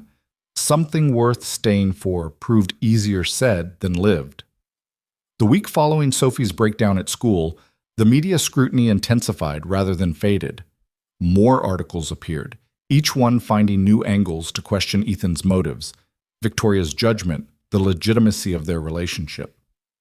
Ethan stopped reading them after the third one speculated about whether Sophie was even really his daughter or if he'd manufactured the single-father narrative for sympathy. But the attacks weren't just coming from outside anymore. They were fracturing things from within. The board called an emergency meeting on a Friday afternoon, and Victoria's assistant delivered the news with an apologetic expression that told Ethan everything he needed to know. This wasn't going to be a routine discussion. This was an intervention. "You don't have to attend," Victoria said when he appeared at her office door. "This is company business, not..." "Not what? Not my business?" Ethan kept his voice even. "We both know I'm the reason for this meeting, Victoria. I should be there." "They're going to come at you hard. Robert's been building a coalition, and David's been feeding them ammunition. They want me to end this relationship, publicly distance the company from our personal involvement. Then maybe you should. Victoria's head snapped up, her eyes fierce. Don't!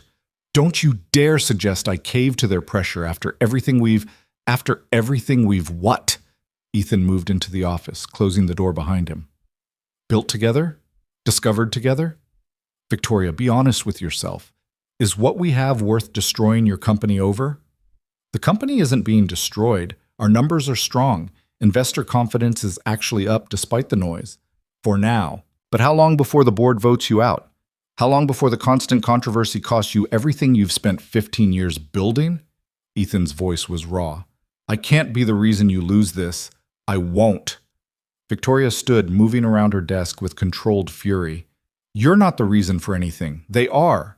The people who can't accept that I might have made an unconventional choice that actually works. The people who need everything to fit into neat boxes with predictable outcomes. Maybe they're right to be concerned. Maybe this was always going to end badly. Is that what you really think? Victoria's voice had gone dangerously quiet. Or is that what you've been told to think by people who've spent months trying to convince you you're not good enough? The words hit too close to truth.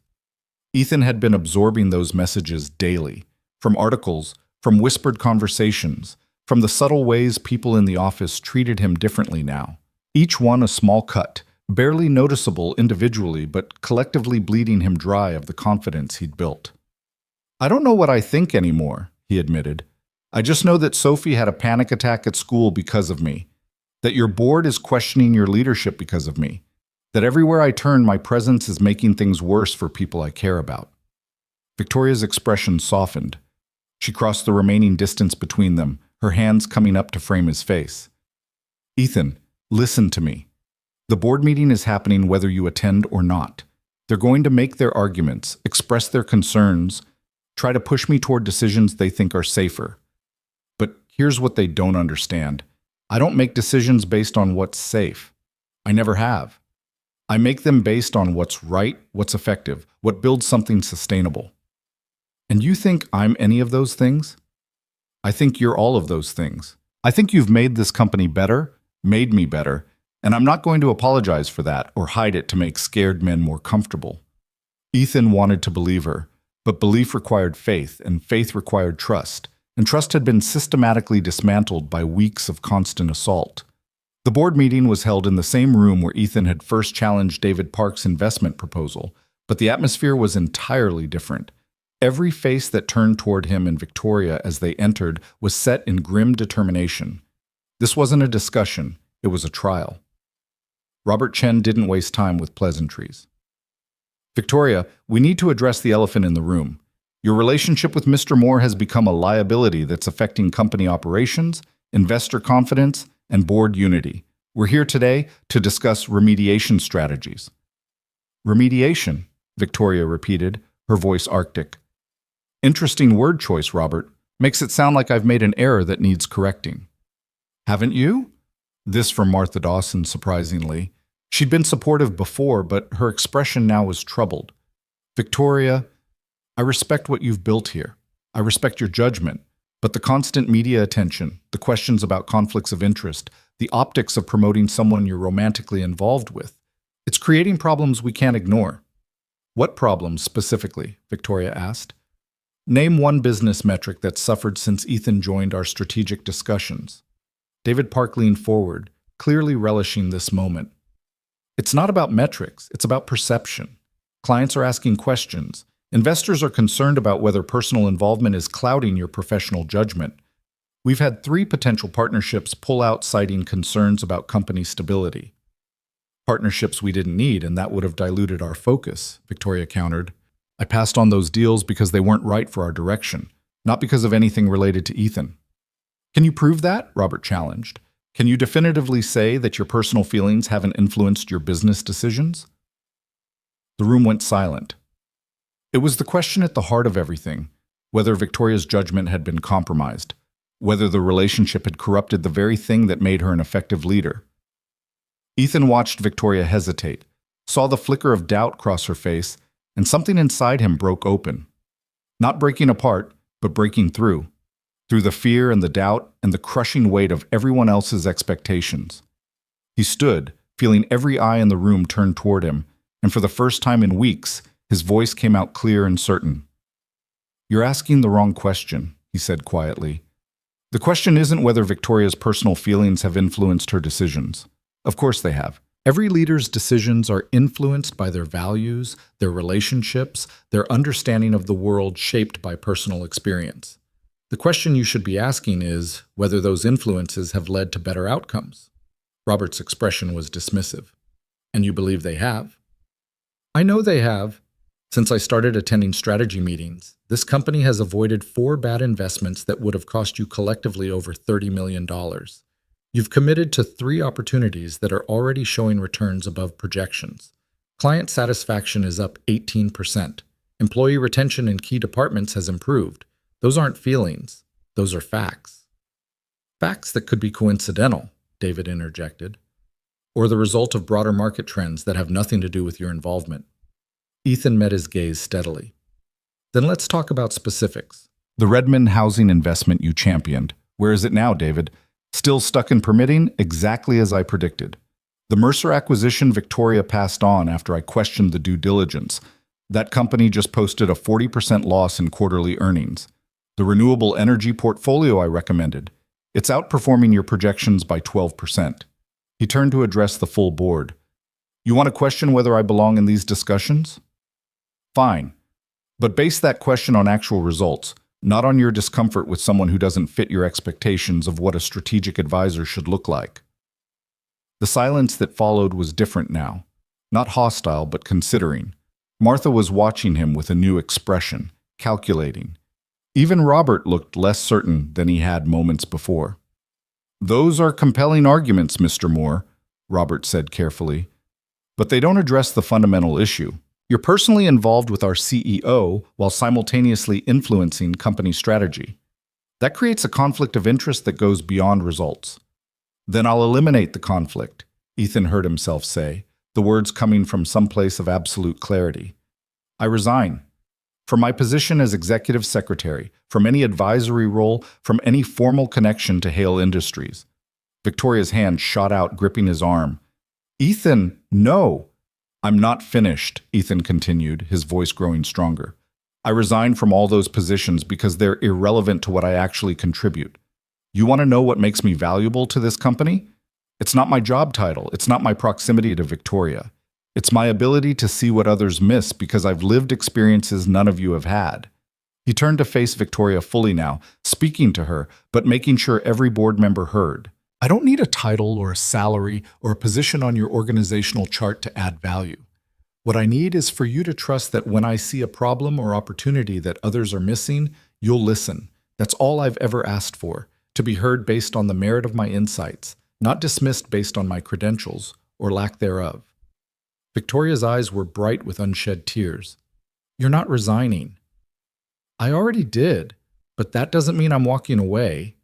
Ethan looked back at the board. "I'll continue my relationship with Victoria because it's real and meaningful and has made both of us better people. But I'll do it without any formal company role, so you can stop worrying about conflicts of interest or improper influence. Judge Victoria's leadership on its own merits. Judge her decisions on their outcomes. And if you still think I'm a problem after removing me from any official capacity, then you're not actually concerned about company performance. You're just uncomfortable with change." Catherine Wu, who'd been silent throughout the meeting, suddenly laughed, a sharp, delighted sound that cut through the tension. "Brilliant! Absolutely brilliant!" Robert frowned.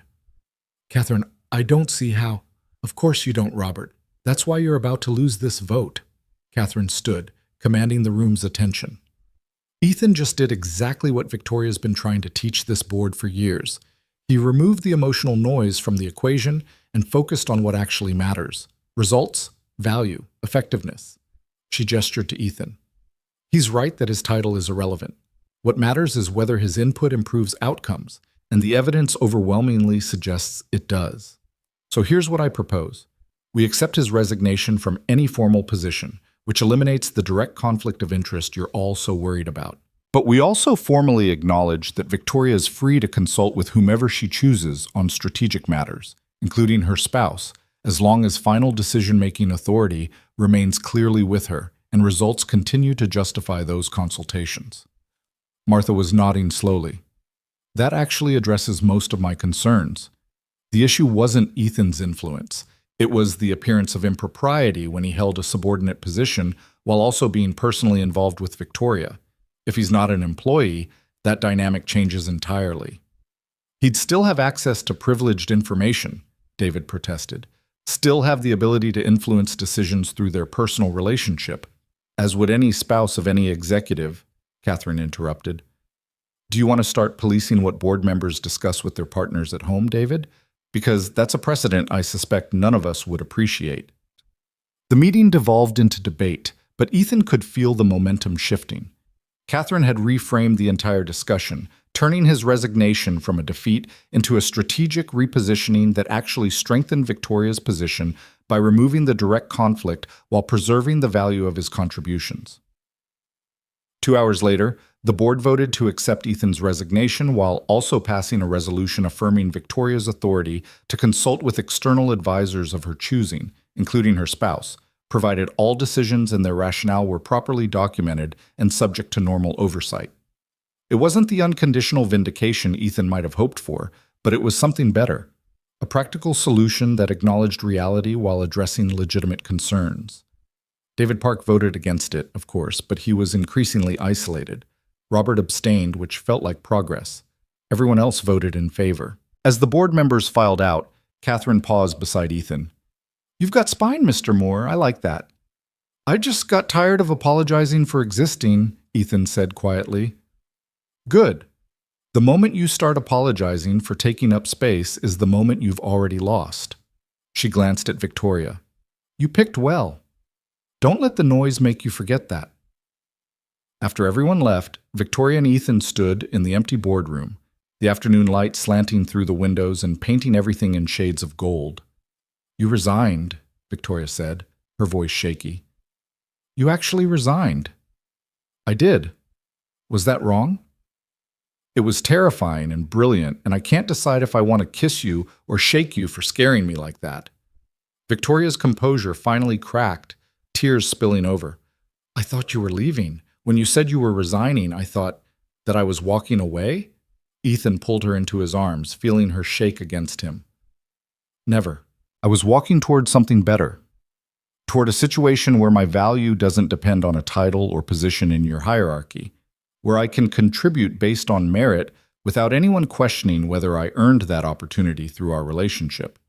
You earned it through being smarter and more perceptive than most people with twice your credentials. Maybe, but now that's provable rather than arguable. Ethan pulled back to look at her face. Victoria, I meant what I said in there. I don't need a job or a title.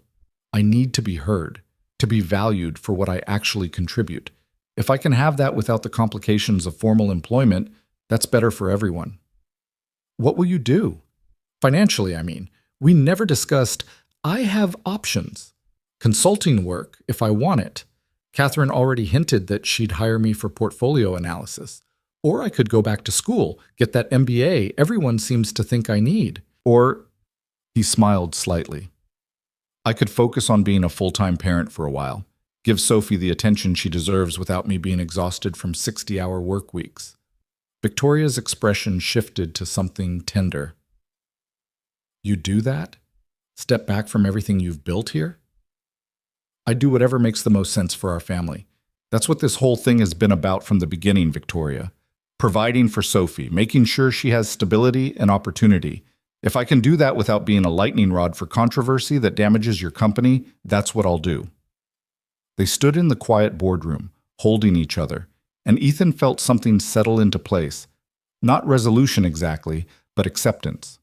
Acceptance that this path was always going to be complicated, that proving his worth would be an ongoing process, that he and Victoria would face scrutiny and doubt and criticism as long as they chose to stay together. But also acceptance that it was worth it, that what they'd built together, the partnership, the trust, the genuine affection that had grown from strategic arrangement, was worth defending.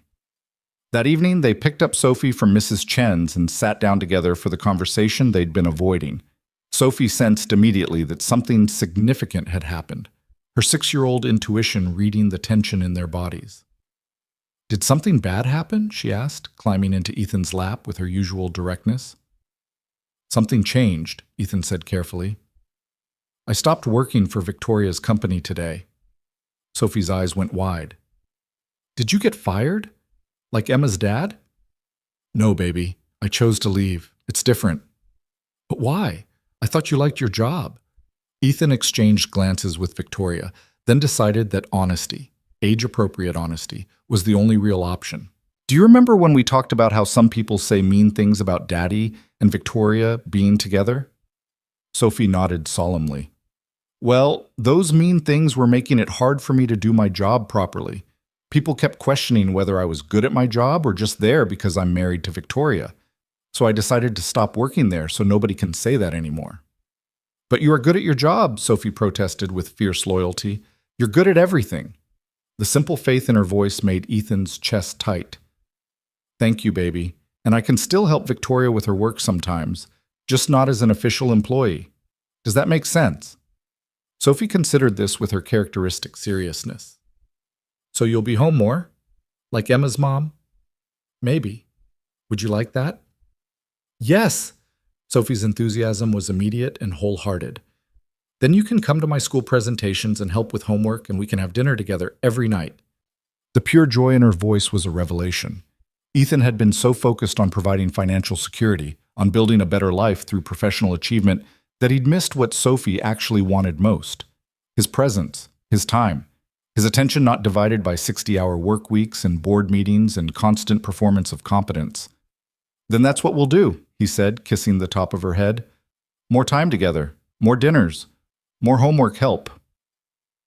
After Sophie went to bed, chattering happily about all the things they'd do together now that Daddy would be home more, Ethan found Victoria in her study.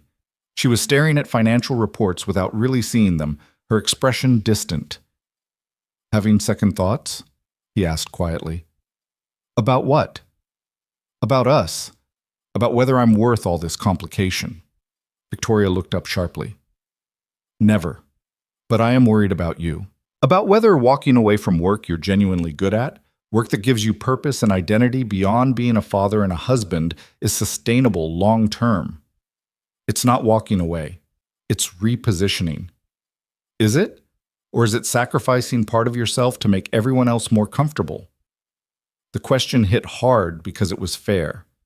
Ethan moved into the study, settling into the chair across from Victoria's desk. "I don't know yet. Ask me in 6 months, when the initial relief of not being constantly scrutinized has worn off, and I'm figuring out what I actually want to do with this new freedom." "What if you resent me? For being the reason you had to give up a role you'd grown into?" "What if I don't? What if this turns out to be the best decision I've made, freeing me up to explore options I never would have considered while trying to prove myself in your boardroom?" Ethan leaned forward. "Victoria, I learned something today. When I stood up in that meeting and resigned, I wasn't running away. I was running toward something, toward a version of myself that doesn't need external validation to know my worth. That's powerful. That's valuable. That's worth more than any job title." Victoria's expression was skeptical. "That sounds very self-actualized and philosophical, but it doesn't pay bills or provide structure or give you a sense of purpose beyond domestic responsibilities." "No, it doesn't, which is why I'm going to figure out what comes next. Consulting, additional education, maybe writing about investment strategy from a perspective that centers community impact rather than just returns. I don't know yet, but I have options because of the stability you've provided, the network I've built, the confidence I've gained through proving I can contribute meaningfully." He smiled slightly. "You freed me to become someone who can walk away from a position that's no longer serving me. That's not a sacrifice. That's a gift." Victoria studied him for a long moment, then came around the desk to settle into his lap, her arms around his neck. "You're either the most well-adjusted person I've ever met, or you're very good at rationalizing difficult situations. Can't it be both? With you, it usually is." She kissed him softly. "I love you, even though you terrify me with your willingness to leap into uncertainty." I love you too, even though you terrify me with your absolute certainty about everything except your own feelings. They sat together in the quiet study while outside the Seattle rain started up again, that persistent drizzle that defined the city. And Ethan felt something he hadn't felt in months: peace. Not the peace of resolution or certainty, but the peace of alignment between his choices and his values. He'd spent so long trying to prove he belonged in spaces that were designed to exclude him. But belonging wasn't about proving anything. It was about knowing your own worth regardless of external validation, about choosing environments and relationships that recognize that worth, rather than demanding you constantly justify it. The next few months unfolded with surprising ease. Ethan threw himself into being a present parent, attending every school event, volunteering for field trips, actually being available when Sophie needed him rather than always being pulled toward work obligations. He started a consulting practice, working with smaller investment firms on community impact analysis for development projects. The work was sporadic but intellectually satisfying, and it allowed him to apply everything he'd learned without the pressure of performing for skeptical board members. Victoria thrived with the controversy finally beginning to fade. The company's numbers continued strong, and without the distraction of constant questions about Ethan's role, she could focus on actual strategy. They developed a rhythm, Victoria working intense hours during the week, while Ethan managed household and parenting responsibilities, then weekends where they'd trade off so Victoria could spend quality time with Sophie while Ethan caught up on his own work. It wasn't traditional, but it worked. 6 months after his resignation, Ethan was invited to speak at a community development conference about sustainable investment from a stakeholder perspective. He almost declined. Public speaking still made him uncomfortable, and the idea of positioning himself as an expert when he didn't have formal credentials felt presumptuous. But Victoria convinced him. You have more practical knowledge about community-level impacts than most people with PhDs in development economics. Share it. Let other people benefit from what you've learned. The conference was small, maybe 100 people, mostly nonprofit leaders and local government officials trying to navigate complex development decisions with limited resources. Ethan's presentation focused on questions investors should ask, but often didn't, about displacement, about long-term maintenance costs, about whether proposed developments actually served existing community needs or just looked good in pro forma spreadsheets. During the Q&A, a young woman stood up, her voice shaking slightly. Mr. Moore, how do you respond to people who say you're not qualified to speak on these topics, that your perspective is just personal opinion rather than rigorous analysis? The question was clearly personal for her, coming from her own experience of being dismissed or undervalued. Ethan took a breath, choosing his words carefully. I respond by asking them to define qualified. If qualified means having the right degrees from the right schools and using the right technical vocabulary, then no, I'm not traditionally qualified. But if qualified means having lived experience in the communities we're discussing, having navigated the systems we're trying to improve, having asked questions that prevented bad outcomes, then yes, I'm extremely qualified. He paused, meeting her eyes. The mistake is thinking those two definitions are mutually exclusive. We need both technical expertise and lived experience. We need people who understand complex financial modeling and people who understand how policies actually affect real lives. The best decisions come from integrating both perspectives, not privileging one over the other. The woman nodded, something easing in her expression. After the presentation, she approached him with a business card.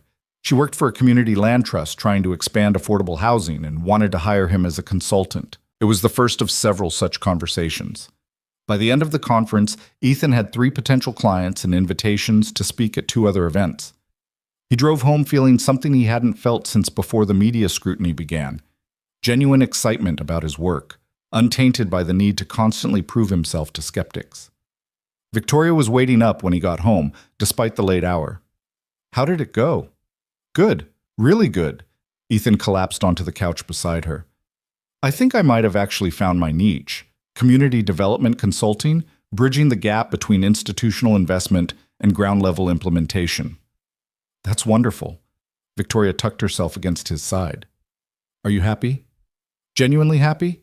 Not just making the best of a difficult situation? Ethan considered the question seriously. His days were full but not overwhelming. He had time for Sophie, time for work that mattered, time for a marriage that had grown deeper and more authentic as they'd stopped performing for external audiences and started building something real. "Yeah," he said, surprised by how true it was. "I actually am.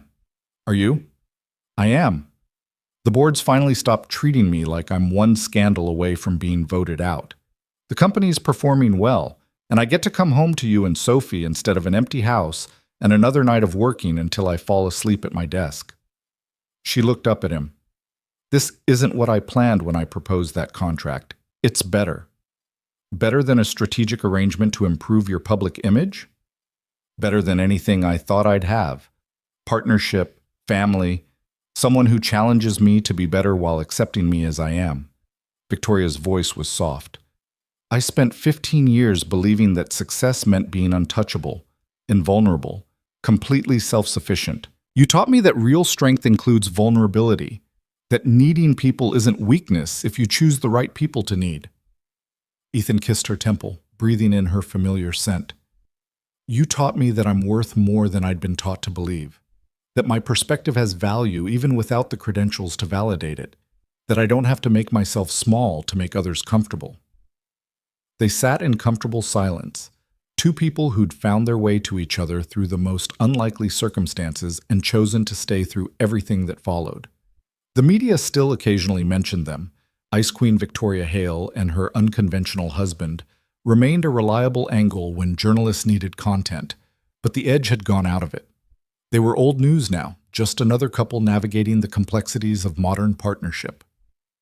A year after Ethan's resignation, Sophie turned 8 with a party at the estate that included her school friends, Mrs. Chen, Catherine Wu and her family, Martha Dawson, and a handful of other people who'd proven themselves genuine friends rather than fair-weather allies. David Park was notably absent, having taken a position at a competing firm where his traditional approach was apparently more valued. Ethan watched Sophie run through the gardens with her friends, her laughter carrying across the grounds, and felt gratitude so profound it hurt. This child who'd once asked him with heartbreaking seriousness if they'd ever have enough money to stop worrying was now planning a career as a sustainability consultant who helps people make good choices, and had opinions about investment strategy that she'd absorbed from dinner-time conversations. "She's so much like you," Victoria observed, coming to stand beside him. "Sees straight through to what matters, cuts through complicated explanations to find the essential truth." "She's so much like you, Chim," Ethan countered. "Brilliant and stubborn, and absolutely convinced she can change the world if she just works hard enough." "Then she's lucky to have both of us." "We're lucky to have her." Ethan slipped his arm around Victoria's waist. "Thank you. For seeing something in me worth taking a chance on. For making space for someone who didn't fit traditional expectations. For being stubborn enough to fight for this when it would have been easier to walk away." Victoria leaned into him. "Thank you for staying. For trusting that what we were building was worth the scrutiny and the criticism and the constant pressure to prove ourselves. For teaching me that strategic arrangements can become real love if you're brave enough to let them evolve." Catherine Wu approached with champagne glasses for both of them, her expression amused. "You two are disgustingly happy. It's nauseating. Coming from someone who just funded 3 new community development projects on Ethan's recommendation, I'll take that as a compliment," Victoria replied. "It is a compliment. Those projects are solid, better returns than my traditional portfolio, and actual measurable community benefit." Catherine raised her glass. "To disasters that work well together." It had become their unofficial toast, the phrase that captured everything about their unconventional partnership. They clinked glasses while Sophie called for them to come watch her show her friends the koi pond and explain their names and personalities. As they walked toward the pond, Ethan felt Victoria's hand slip into his, her fingers threading through his with practiced ease. They'd come so far from that first awkward conversation in her office, from the strategic arrangement that was supposed to be temporary and transactional. They'd built something real from that strategic foundation, a marriage grounded in mutual respect, a family stitched together from unconventional pieces, a partnership that proved integrity and ambition could coexist when you were brave enough to define both on your own terms. The world still had opinions about them, would always have opinions about the secretary who married his boss, about the CEO who chose unconventional partnership, about whether their success validated or invalidated traditional hierarchies and pathways to power. But those opinions didn't matter anymore. What mattered was Sophie's laughter echoing across the grounds. Was Victoria's hand in his, warm and certain? Was the knowledge that they'd both become better versions of themselves through choosing each other, through refusing to let external pressure define the shape of their love or the value of their partnership? That night, after the party wound down and Sophie fell asleep exhausted and happy, Ethan and Victoria stood on their bedroom balcony looking out at Seattle's lights. The city that had once felt impossibly distant from any life Ethan thought he'd be able to build now felt like home. Not because of the wealth or the status or the success, but because it held the people he loved and the life they'd chosen to build together. "No regrets?" Victoria asked quietly. Ethan thought about everything it had cost to get here: the public scrutiny, the professional uncertainty, the constant need to prove his worth to skeptics. He thought about what he'd gained: confidence, partnership, the ability to be fully present for his daughter, work that aligned with his values rather than just paid bills. "Not one," he said honestly. "You?" "Only that I waited so long to admit this stopped being an arrangement and started being real. We wasted time pretending when we could have been building." "We were building the whole time. We just didn't know what we were building yet." Ethan pulled her closer. "Besides, some things need to evolve slowly, need time to grow into what they're meant to be. We gave each other that time, even when we didn't know we were doing it." Victoria turned in his arms, looking up at him with eyes that still sometimes surprised him with their vulnerability. "I love you, Ethan Moore. Not the strategic version or the public version, but the real you, the one who asks uncomfortable questions and refuses to be diminished and makes me laugh at terrible jokes and shows up for Sophie with a devotion that makes me want to be better. I love you too, Victoria Hale, the brilliant, fierce, occasionally terrifying version who taught me that I'm worth more than I'd been taught to believe, who made space for someone who didn't fit traditional molds, who chose partnership over image and authenticity over performance." They kissed while Seattle glittered below them, two people who'd found their way to each other through strategy and stayed through choice, who'd proven that love built on honest acknowledgement of needs and mutual respect for strengths and weaknesses was more durable than any fairy tale romance. And in the room down the hall, Sophie slept peacefully, secure in the knowledge that her father had built her a life full of possibility, not through sacrifice or compromise or diminishment, but through the courage to believe he deserved more than survival and the stubbornness to keep building toward that belief, even when the whole world questioned it. That, Ethan thought, as he held Victoria close and felt the steady rhythm of her heartbeat against his chest, was the real victory. Not proving the skeptics wrong, though he had.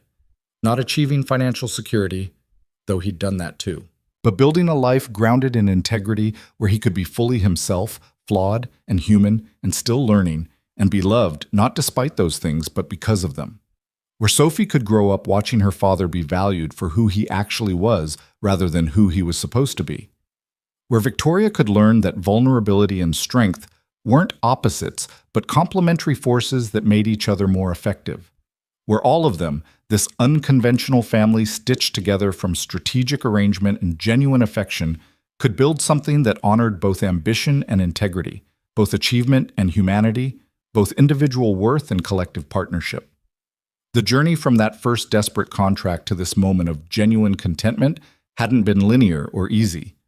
It had required courage and honesty and the willingness to keep choosing each other even when staying became complicated. But standing here now, with Victoria in his arms and Sophie safe down the hall and a future full of possibilities stretching before them, Ethan knew with absolute certainty that every difficult moment had been worth it.